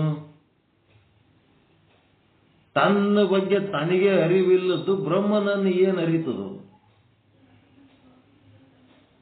ನಿಮ್ಮ ಶರೀರ ಅದಲ್ಲ, ಆ ಶರೀರಕ್ಕ ನಿಮ್ಮದೇ ಶರೀರ ಜೋಗ ಜಲಪಾತಕ್ಕೆ ಹಾಕೋತೀರಿ. ನಿಮ್ಮ ಶರೀರ ಕಣ್ಣು, ಕಿವಿ, ಮೂಗು, ನಾಲಿಗೆ ಏನೇನು ಅದಾವಲ್ಲ ಇಂದ್ರಿಯಗಳು, ಕೈ, ಕಾಲು, ಬಾಯಿ, ಗುದ, ಗುಯ್ಯ, ಅವಕ್ಕೇನಾರ ಗೊತ್ತದೇನು? ನಾ ಕಣ್ಣದೀನಿ, ನಾ ಕಿವಿ ಅದೀನಿ ಅಂತ ಅವಕ್ಕೇನಾರ ನಾಲೆಜ್ ಅದ ಏನು? ತಮ್ಮ ಬಗ್ಗೆ ತಮಗೇನಾರ ಗೊತ್ತದೇನ್ರಿ? ಇಂದ್ರಿಯಗಳಿಗಾಗಲಿ, ದೇಹಕ್ಕಾಗ್ಲಿ, ಅಂತಃಕರಣಕ್ಕಾಗಲಿ, ಆ ಮನಸ್ಸಿಗೆ ನಾ ಮನಸ್ಸು ಅಂತ ಏನಾರ ಗೊತ್ತದೇನು? ಬುದ್ಧಿಗೆ ನಾ ಬುದ್ಧಿ ಅದೀನಿ ಅಂತ ಏನಾರ ಗೊತ್ತದೇನು? ಚಿತ್ತಕ್ಕೆ ನಾ ಚಿತ್ತ ಅದೀನಿ, ಅಹಂಕಾರಕ್ಕೆ ನಾ ಅಹಂಕಾರ ಅದೀನಿ ಅಂತ ಅವಕ್ಕೆ ಏನಾರ ಗೊತ್ತದೇನು? ಅವಕ್ಕ ತಾವು ಏನದವ ತಮಗೆ ಗೊತ್ತಿಲ್ಲ. ಅವಕ್ಕೆ ತಾವು ಏನದೀವತ್ತು ತಮಗೆ ಗೊತ್ತಿಲ್ಲ ಅಂತಂದ್ಮೇಲೆ ಬ್ರಹ್ಮನರೇ ಅವು ಏನ್ ಅರಿತವ? ಇದು ಅಹಂಕಾರ ಅಂತೇಳಿ ಅರಿವಾಗದು ಚೇತನಕ್ಕ. ಇದು ಚಿತ್ತ, ಇದು ಮನ, ಇದು ಬುದ್ಧಿ, ಇದು ಕಣ್ಣು, ಇದು ಕಿವಿ ಅಂತೇಳಿ ಅರಿವಾಗದು ಚೇತನಕ್ಕ. ಹಿಂಗಾಗಿ ಆ ಜಡ ಪದಾರ್ಥ ಏನದ ಅಂದ್ರ ತನ್ನ ಬಗ್ಗೆ ತನಗೂ ಜ್ಞಾನ ಇಲ್ಲ, ಮತ್ತೆ ಬ್ರಹ್ಮನ ಬಗ್ಗೆನೂ ಜ್ಞಾನ ಇಲ್ಲ. ಇರ್ಲಿ, ತಾನು ಅಜ್ಞಾನಿಯಾಗಿರ್ಲಿ, ಬ್ರಹ್ಮನ ತಿಳ್ಕೊಳ್ಳಾರ್ದಂಗಿರ್ಲಿ, ಓಕೆ. ಆದ್ರ ಇನ್ನೊಬ್ಬರು ಸಹಿತ ಬ್ರಹ್ಮನನ್ನು ಅರಿಲಾರ್ದಂಗ ಮಾಡ್ತದಲ್ಲ, ಇದು ಬಹಳ ಡೇಂಜರ್ ಕೆಲಸ. ನನ್ನೇ ನೋಡಂತದ, ಬ್ರಹ್ಮನ್ ನೋಡಿ ಏನ್ ಮಾಡ್ತೀನಿ? ಜೋಗ ಜಲಪಾತ ಅಂತದ, ನನ್ನೇ ನೋಡಿ ನೀನು ಅಂತದ. ಜ್ಞಾನಿಗೇನ್ ಕಾಣಿಸ್ತದಲ್ಲಿ? ಬ್ರಹ್ಮ ಕಾಣ್ತಾನ. ಅಜ್ಞಾನಿಗೆ ಜೋಗ ಜಲಪಾತ. ಅಬ್ಬಬ್ಬಬ್ಬ, ಏನ್ ನೀರು ಮ್ಯಾಲಿಂದ ಹೆಂಗ ಬೀಳ್ತಾವ, ಏನು ಬುರ್ಗ, ಅಬ್ಬಾಬ. ಕೆಲವೊಬ್ರು ತೆಳಗಿಳಿದು ಸ್ನಾನ ಮಾಡೋದೇನು, ಏನೇನೋ ಮಾಡ್ತಿರ್ತಾರ. ಹೋಗಿ ಕಾಲ್ ಜಾರ್ಕೊಂಡು ಬೀಳೋದೇನು, ಹರ್ಕೊಂಡು ಹೋಗೋದೇನು.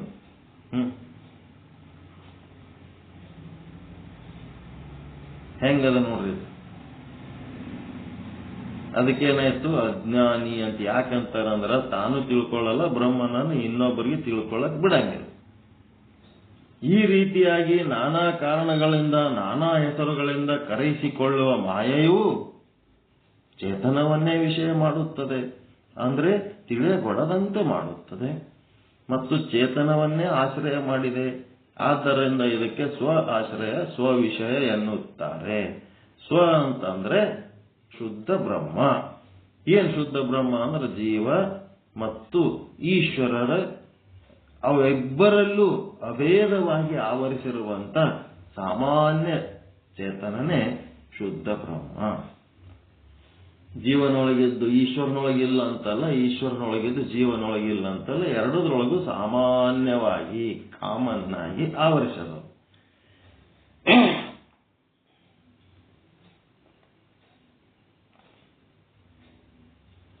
ವಿದ್ಯಾವಾಚಸ್ಪತಿ ಮಿಶ್ರಾ ಅವರು ಇದನ್ನ ಸ್ವಲ್ಪ ಬದಲಾವಣೆ ಮಾಡಿ ಇದನ್ನೇ ಹೇಳಿದ್ದಾರೆ.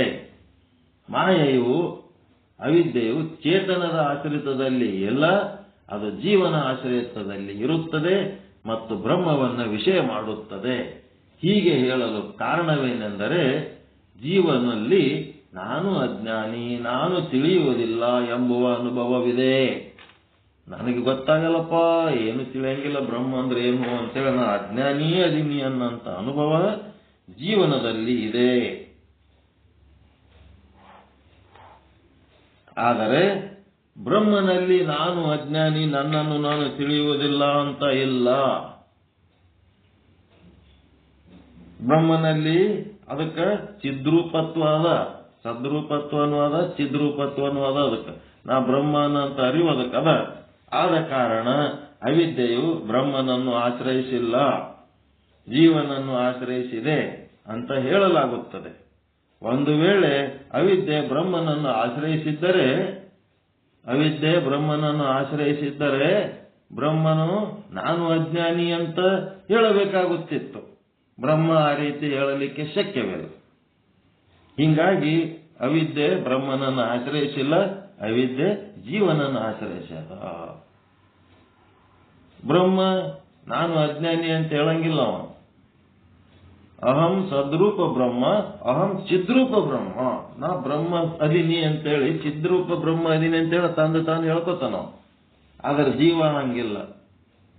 ಅಹಂ ಸದ್ರೂಪ ಬ್ರಹ್ಮ ಖರೆ, ಆದ್ರೆ ಚಿದ್ರೂಪ ಬ್ರಹ್ಮ ಆಗಬೇಕಾದ್ರೆ ಗುರುವಿನ ಸಾನ್ನಿಧ್ಯನೇ ಬೇಕಾಗ್ತದೆ. ಗುರು ಅವನ ಆವರಣಗಳನ್ನ ತೆಗಿಸಿ ಅವನಿಗೆ ಬ್ರಹ್ಮ ಸ್ವರೂಪವನ್ನು ತೋರಿಸಿದಾಗ ಅವ ಚಿದ್ರೂಪ ಬ್ರಹ್ಮತ್ವ. ಅಲ್ಲಿ ತನಕ ಅವನಿಗೆ ಚಿದ್ರೂಪ ಬ್ರಹ್ಮ ಅಂತ ಹೇಳಕ್ಕೆ ಬರಂಗಿಲ್ಲ. ಆವರಣ ಇರೋ ತನಕ ಅವ ಅಜ್ಞಾನಿಯಾಗೇ ಇರ್ತಾನ. ಅದಕ್ಕೆ ಬ್ರಹ್ಮವನ್ನ ತಿಳಿಯಗೊಡದಂತೆ ಮಾಡಿದೆ. ಆದ್ದರಿಂದ ಜೀವನ ಆಶ್ರಯದಲ್ಲಿರುವ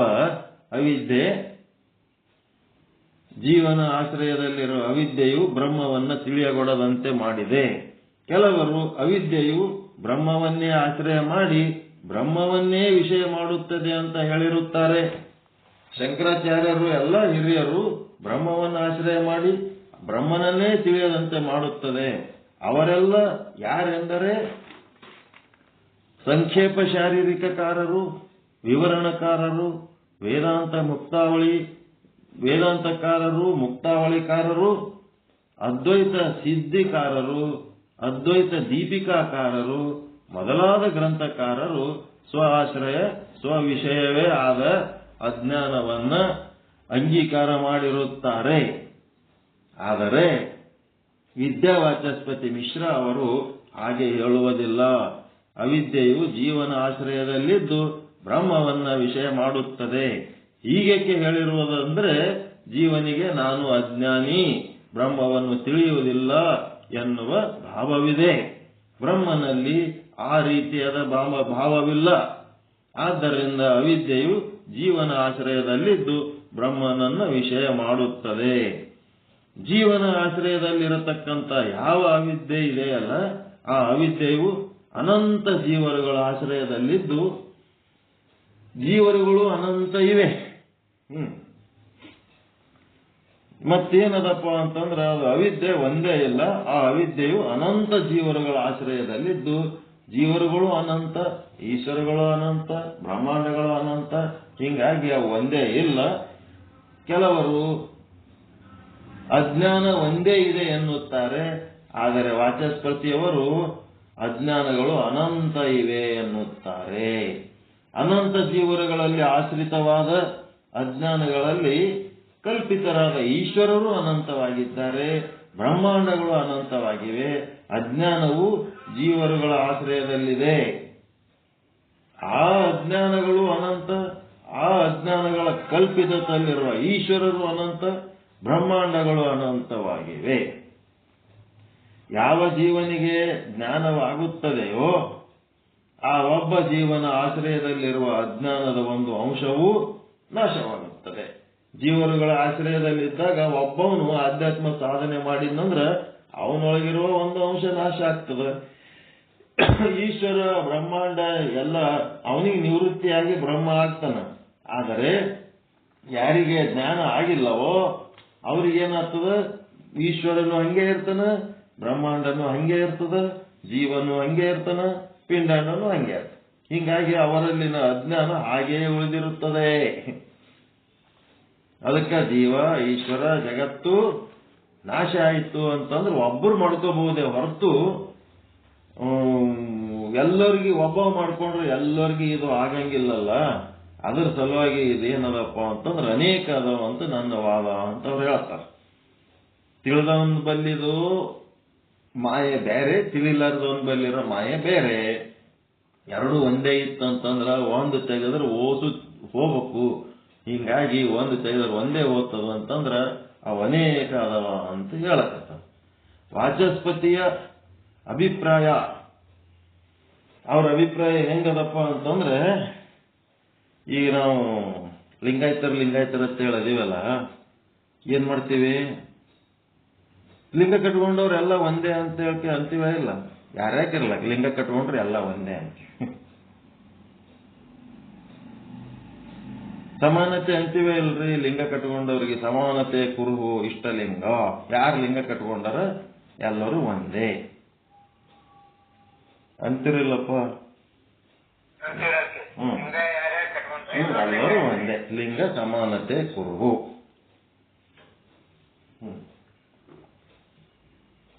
ಮುಂದೇನಪ್ಪ ಅಂತಂದ್ರೆ, ನಿಮ್ಮ ಮಕ್ಕಳದು ವರ ಕನ್ಯೆ ನೋಡಾಗ ಬಯೋಡಾಟಾ ಅಂತ ತಯಾರು ಮಾಡ್ತೀರಿ.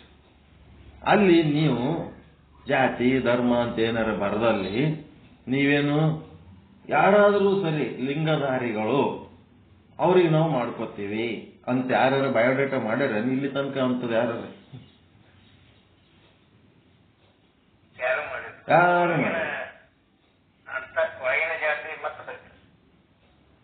ಯಾರು ಮಾಡಿ ಸುಮ್ಮನೆ ಲಿಂಗಾಯತ ಅಂದ್ರೆ ಲಿಂಗಾಯತದೊಳಗಿನ ಸಮಾನತೆ ಏನು ಪಾಲನೆ ಮಾಡ್ಲಾರ್ದೆ ಸುಮ್ಮನೆ ಲಿಂಗಾಯತರ ಬೆಲೆ ಎಲ್ಲಿ ಸಿಗ್ತದ? ಅವ್ರಿಗೆ ನಾವು ಭೇದ ಭಾವ ಮಾಡಿ ಅವರಿಗೆ ಕೀಳಂತ ತಿಳಿದು ಅವರಿಗೆ ಮದುವೆ ಮಾಡ್ಕೊಳ್ಳೋ ಟೈಮ್ನಾಗ ದೂರ ಇಡೋದು, ಬೇರೆ ಟೈಮ್ನೊಳಗ ಓಟ್ ಹಾಕಿಸ್ಕೊಳಕ ಎಲ್ಲರೂ ಯಾವ್ದಾರೆ ದುಡ್ಡು ಹಾಕಿ ಯಾವ್ದಾರೆ ಒಂದ್ ದೊಡ್ಡ ಕೆಲಸ ಮಾಡೋದಕ್ಕೆ ಎಲ್ಲರೂ ಒಂದೇ ಅಂತ ಬರೋದು. ಯಾವಾಗ ವಧುವರರ ವಿಷಯ ಬಂದ ಹೊತ್ನಾಗ ಅದಕ್ಕೆ ಚನ್ನಬಸವಣ್ಣವ್ರು ಅಂತಾರೆ, ಉಂಬಲ್ಲಿ ಉಡುವಲ್ಲಿ ಕ್ರಿಯೆ ಅಳಿಯಿತೆಂಬರು, ಎಲ್ಲರೂ ಒಂದೇ ಎಂಬರು, ಕೊಡುವಲ್ಲಿ ಕೊಂಬಲ್ಲಿ ಜಾತಿ ಭೇದವನ್ನು ಅರಸುವರು. ಇವರೆಲ್ಲ ಕೂಡಲ ಚನ್ನ ಸಂಗಮ ದೇವರ ಸಾಕ್ಷಿಯಾಗಿ ಇಂಥವ್ರಿಗೆಲ್ಲ ನಡೆ ನುಡಿ ಒಂದಿಲ್ಲದವರಿಗೆ ಕೂಡಲ ಸಂಗಮ ದೇವರ ಸಾಕ್ಷಿಯಾಗಿ ಛೀ ಎಂಬೆ ಅಂತ. ಹಂಗ ಇಲ್ಲಿ ಏನದ ಅದು ಎದಕ್ಕೆ ಹೇಳಕತ್ತೀನಿ, ಅದು ಹಂಗೆ ಅದ. ಇಲ್ಲಿನ ವಾಚಸ್ಪತಿ ಮಿಶ್ರಂದ್ ಹೆಂಗದ ಅಂತಂದ್ರ ಇಲ್ಲಿ ಹಿಂಗೆ ಅದ, ಅದರಂಗೆ ಅದ ಇಲ್ಲಿ. ಈಗ ಅವ ಮಿಶ್ರ ಬ್ಯಾರೆ ಅಲ್ಲ, ನಮ್ಮವನೇ ಅದನ್ನ ವೇದಾಂತಿ. ಅವ ದ್ವೈತದವ ಅಲ್ಲ, ಅದ್ವೈತದವ ಅದಾನ. ಏನೋ ಒಂದು ಪ್ರಯತ್ನ ಮಾಡ್ಯಾನ. ಈ ಪ್ರಯತ್ನ ಮಾಡಿದ್ರಾಗ ಅವ ಕಷ್ಟಪಟ್ಟು ಒಂದ್ ಸಿದ್ಧಾಂತ ಹೇಳಕತ್ತಾನಂದ್ರ ಅದನ್ನ ನಮ್ಮದ್ರಾಗ ಸೆಟ್ ಮಾಡ್ಕೋಬೇಕಾಗಿದೆ. ಈಗ ಇದು ಹೆಂಗದ, ಸಮೀಚೀನ ಹೆಂಗ್ ಮಾಡ್ಕೋತಾರ? ನೀವೇನ್ ಇಂಟರ್ ಕ್ಯಾಸ್ಟ್ ಮ್ಯಾರೇಜ್ ಮಾಡಿಲ್ಲ, ಹುಡುಗರು ತಾವೇ ಮಾಡ್ಕೊಂಡವ. ಮಾಡ್ಕೊಂಡ್ಮೇಲೆ ನೀವೇನ್ ಹೇಳ್ಕೊತೀರಿ? ಬಸವ ತತ್ವದ ಪ್ರಕಾರ ನಮ್ಮ ಮಕ್ಕಳು ಮದುವೆ ಮಾಡ್ಕೊಂಡಿವಿ ಅಂತೇಳಿ ಮರ್ಯಾದೆ ಮುಚ್ಕೊಂಡ್ಬಿಡ್ತೀವಿ. ಇಲ್ಲಿ ಹೆಂಗದ, ವಾಚಸ್ಪತಿ ಮಿಶ್ರ ಹಿಂದಿನವ್ರು ಹೇಳಿದ ಒಂದು ಪದ್ಧತಿಗೆ ವಿರುದ್ಧವಾಗಿ ಹೋಗ್ಬಿಟ್ಟಾನ. ಒಂದೇ ಮಾಯೆ ಇದ್ದದ್ದು ಅನೇಕ ಮಾಯೆ ಅಂತ ಹೇಳ್ಬಿಟ್ಟಾನ. ಒಂದೇ ಇದು ಶುದ್ಧ ಬ್ರಹ್ಮನಲ್ಲಿ ಆವರಿಸಿದ್ದು ಬಿಟ್ಟು ಜೀವನಲ್ಲಿ ಆವರಿಸಿ ಬ್ರಹ್ಮನನ್ನ ಹಿಂಗ್ ಹೇಳಿದ್ದಕ್ಕ ಈಗ ಇವನಿಗೆ ಒಳಗೆ ಹಾಕೋಬೇಕಲ್ಲ, ಇವನಿಗೆ ಹೊರಗೆ ಹಾಕಮ್ಮ. ಅದಕ್ಕೆ ಇವ್ರು ಹೆಂಗ್ ಒಳಗೆ ಹಾಕೊಂಡಾರ ಅಂತಂದ್ರೆ, ಜೀವ ಅಂದ್ರೂ ಸಹಿತ ಜೀವನೊಳಗೆ ಏನದ?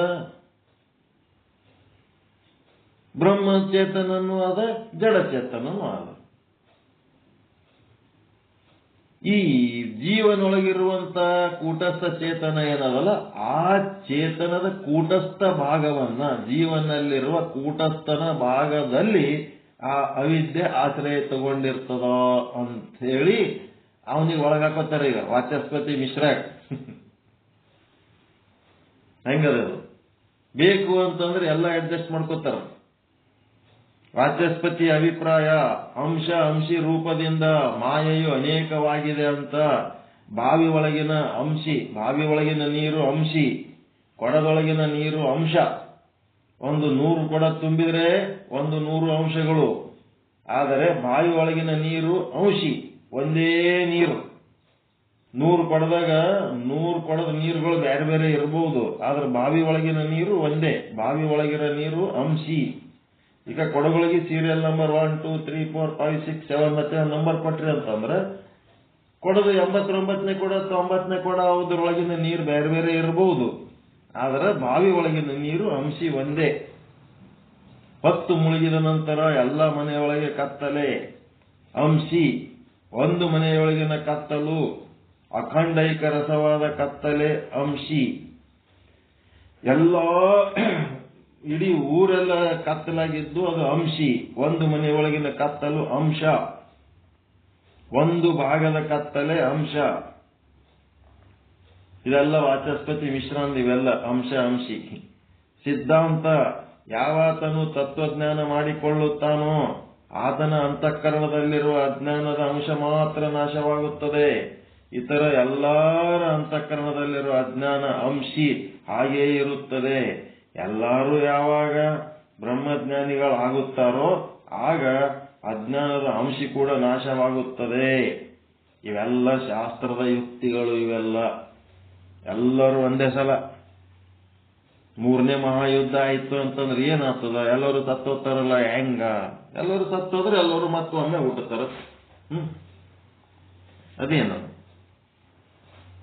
ಅಂಗಿ ಒಬ್ಬವನೇ ಒಂದೊಂದೇ ಅಂಗಿ ಕಳೆದು ಹೊಸ ಅಂಗಿ ಹಾಕೊಂಡಂಗೆ ಎಲ್ಲರೂ ಎಟ್ ಎ ಟೈಮ್ ಒಂದೇ ಸಲ ಅಂಗಿ ಕಳೆದು ಓಸು ಮಂದಿ ಒಮ್ಮೆ ಅಂಗಿ ಹಾಕೋತಾರ. ಹಂಗ ಇಲ್ಲೇನದಪ್ಪ ಅಂತಂದ್ರೆ ಅಂಶ ಸಾಧನೆ ಮಾಡಿದರೆ ಅಂಶ ಉದ್ಧಾರ ಆಗ್ತಾನ. ಅಂಶಿ ಅಂದ್ರೆ ಎಲ್ಲರೂ ಸಾಧನೆ ಮಾಡಿದ್ರೆ ಎಲ್ಲರೂ ಬ್ರಹ್ಮಜ್ಞಾನಿಗಳಾಗ್ತಾರೆ.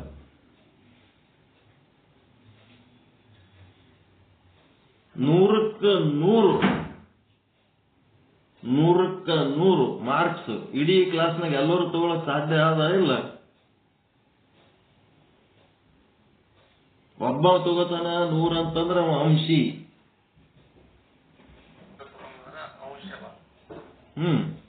ಒಬ್ಬವನೇ ಒಂದು 100 ಮಾರ್ಕ್ಸ್ ತಗೋತಾನ ಅಂದ್ರೆ ಅವ ಅಂಶ. ಮತ್ತ ಆ ಕ್ಲಾಸ್ನಾಗಿರೋ 40 ಹುಡುಗರು 60 ಹುಡುಗರು ಓಸು ಮಂದಿನೂ 100ಕ್ಕೆ 100 ತಗೋಬಹುದಲ್ಲ? ತಗೊಳಕ್ ಬರಂಗಿಲ್ಲ ಏನು? ಬಂತ ಓಸು ಮಂದಿ 100ಕ್ಕೆ 100 ತಗೊಂಡಂತಂದ್ರೆ ಅಂಶಿ, ಒಬ್ಬನೇ ತಗೊಂಡಂದ್ರೆ ಅಂಶ. ಈ ರೀತಿಯಾಗಿ ವಾಚಸ್ಪತಿ ಮಿಶ್ರಾಂದು ಏನ್ ಮಾಡ್ಯಾರ ಅಂತಂದ್ರೆ ಸಮೀಚೀನ ಮಾಡ್ಕೊಂಡಾರ. ಒಂದು ಕಡಿ ಎಲ್ಲಿ ಚೇತನದೊಳಗ ಮಾಯೆ ಆಶ್ರಯ ಹೊಂದಿರುತ್ತದೆ ಅಂತಂದ್ರ ಶುದ್ಧ ಬ್ರಹ್ಮದಲ್ಲಿ ಆಶ್ರಯ ಹೊಂದಿರುತ್ತದಂತ ಪೂರ್ವಿಕರು ಹೇಳಿದ್ರ, ಈ ಒಂದು ಇವನ್ಯಾರು ಮಿಶ್ರ ಹೇಳಿದ್ರೊಳಗೂ ಏನದಪ್ಪ ಅಂದ್ರೆ ಜೀವನಲ್ಲಿ ಆಶ್ರಯ ಹೊಂದಿದೆ ಅಂತಂದ್ರೆ ಜೀವನೊಳಗ ಕೂಡ ಏನದ ಜಡ ಮತ್ತು ಚೇತನ ಎರಡದಾವ. ಕೂಟಸ್ಥ ಮತ್ತು ಅಂತಃಕರಣ ಅಂತ ಎರಡದವಲ್ಲ. ಆ ಕೂಟಸ್ಥನ ಭಾಗ, ಆ ಭಾಗದಲ್ಲಿ ಆ ಒಂದು ಅವಿದ್ಯೆ ಆಶ್ರಯ ತಗೊಂಡಿರ್ತದ ಅಂತ ಹೇಳಿ ಅಷ್ಟು ಒಳ ಹೊಕ್ಕು ಅದನ್ನ ಸರಿ ಮಾಡ್ಕೊಂಡ್ರು. ಈಗ ಅಂಶ ಅಂಶಿ ಹೆಂಗ್ ಮಾಡಿದ್ರು ನೋಡ್ರಿ. ಅನೇಕ ಅದಂತಂದ್ರೆ ಓಸು ಮಂದಿ 100 ತಗೊಂಡ್ರಂದ್ರೆ ಅನೇಕ ಹೋಗಿ ಏಕ ಆಗ್ತದ ಇಲ್ಲ? ಎಲ್ಲರೂ 100ಕ್ಕೆ 100 ತಗೊಂಡ್ಮೇಲೆ ಅಲ್ಲೇನು ಅಂಶ ಅಂಶಿ ಎಲ್ಲಿ ಉಳಿತದ? ಒಂದೇ ಉಳಿತದ. ಈ ರೀತಿಯಾಗಿ ಇಲ್ಲೇನ್ ಮಾಡ್ಲಕತ್ತಾರ, ಅವನಿಗೆ ಒಳಗ್ ಹಾಕೊಳಕತ್ತಾರ.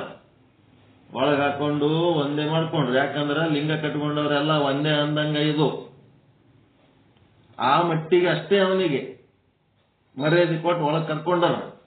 ಈಗ ಮುಂದ 245ನೇ ವಿಷಯಾಂಕದೊಳಗ ಈಗೇನ್ ಮಾಡ್ತಾರ, ವಾಚಸ್ಪತಿ ಮತದ ಅಸಮೀಚೀನತ್ವ, ಅದು ಅಯೋಗ್ಯ ಆದ, ಅಜ್ಞಾನದ ಏಕತ್ವ, ಅಜ್ಞಾನ ಅನೇಕ ಇಲ್ಲ, ಮಾಯೆ ಒಂದೇ ಆದ ಅಂತ ಹೇಳಿ ಈಗ ಗುಮ್ಮುತ್ತಾರೆ. ಈಗ ನೆಕ್ಸ್ಟ್ ಇಲ್ಲಿ ವರ ಕನ್ಯೆ ನೋಡ್ಲಕ್ ಹೋದಾಗ ಭೇದ ಭಾವ ಹೆಂಗ್ ಮಾಡ್ತಾರ ಹಂಗಿದೆ ಈಗ.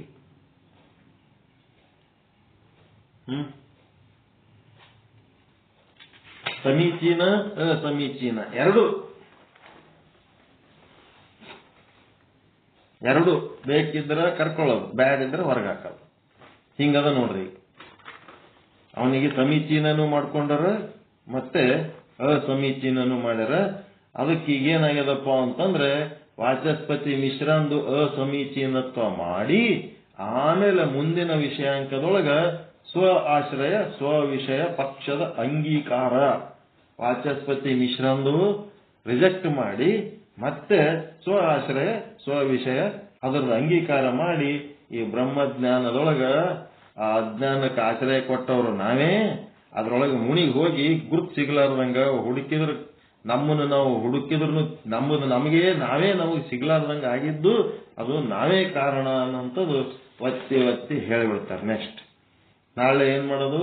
ವಾಚಸ್ಪತಿ ಮತದ ಅಸಮೀಚೀನತ್ವ. ನಾಳೆಗೆ ಅದು ಮುಗೀತು ಅಂದ್ರೆ ನಾಡ್ದ ಸ್ವ ಆಶ್ರಯ ಸ್ವ ವಿಷಯದ ಆ ಒಂದು ಪಕ್ಷದ ಅಂಗೀಕಾರ. ಈಗ 2 ಪಕ್ಷಗಳಾಗ್ಬಿಟ್ಟವೆ. ಈಗ 2 ಪಕ್ಷಗಳು 2 ವಿಚಾರಗಳು ಆಗ್ಯಾವ. ಅವುಗಳನ್ನು ನಾವು ಸರಿಯಾಗಿ ವಿಶ್ಲೇಷಣೆ ಮಾಡಿ ಮುಂದೆ ಹೋಗೋಣ ಅಂತ ಹೇಳುವ ಮೂಲಕ ಇವತ್ತಿನ ವಿಚಾರದ ಬಗ್ಗೆ ಯಾರಿಗೇನಾರು ಡೌಟ್ ಅದ?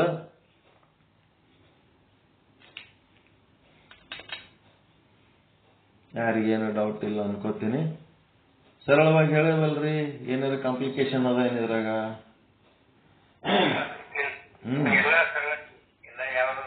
ಈ ಪಾಠ ಮೇಲ ಕೇಳ. ಯಾಕಂದ್ರೆ ದ್ವೈತ ಅದ್ವೈತ ಎಲ್ಲ ಮಿಕ್ಸ್ ಮಾಡಿ ಗದ್ಲ ಮಾಡಿ ಮಾಡ್ತಾರೆ. ಈಗ ಇದ್ರಾಗ ಅದ್ವೈತಿಗಳಲ್ಲೇ ಮತ್ತೆ ಒಂದಿಟ್ಟು ದ್ವೈತ ಭಾವ ತಂದು ಅದನ್ನ ಸಹಿತ ಸ್ವಚ್ಛ ಮಾಡಿ ತೆಗೆದು ಹೋಗ್ಬಿಡ್ತಾರೆ. ಏನೇನ್ ಡೌಟ್ ಅದಾವ ಎಲ್ಲ ತೆಗೆದು ಹಾಕಿಬಿಡ್ತಾರೆ. ತೆಗೆದುಹಾಕಿ ಸ್ವಚ್ಛ ಮಾಡ್ತಾರೆ. ಪರಮಾನಂದ ಪ್ರಾಪ್ತಿ ಭವ, ಸರ್ವ ದುಃಖ ನಿವೃತ್ತಿ ಭವ, ಇಷ್ಟಾರ್ಥ ಸಿದ್ಧಿರಸ್ತು, ಯಶಸ್ವಿ ಭವ. ಜೈ ಶುದ್ಧ ಬ್ರಹ್ಮ, ಜೈ ಶುದ್ಧ ಬ್ರಹ್ಮ. ಓಂ ಶಾಂತಿ ಶಾಂತಿ ಶಾಂತಿ. ಶರಣಾರ್ಥಿ. ಎಲ್ಲರಿಗೂ ಒಳಿತಾಗಲಿ, ಎಲ್ಲರಿಗೂ ಶುಭವಾಗಲಿ, ಎಲ್ಲರಿಗೂ ಶರಣಾರ್ಥಿ. ಓಂ ನಮಃ ಶಿವಾಯ. ಓಂ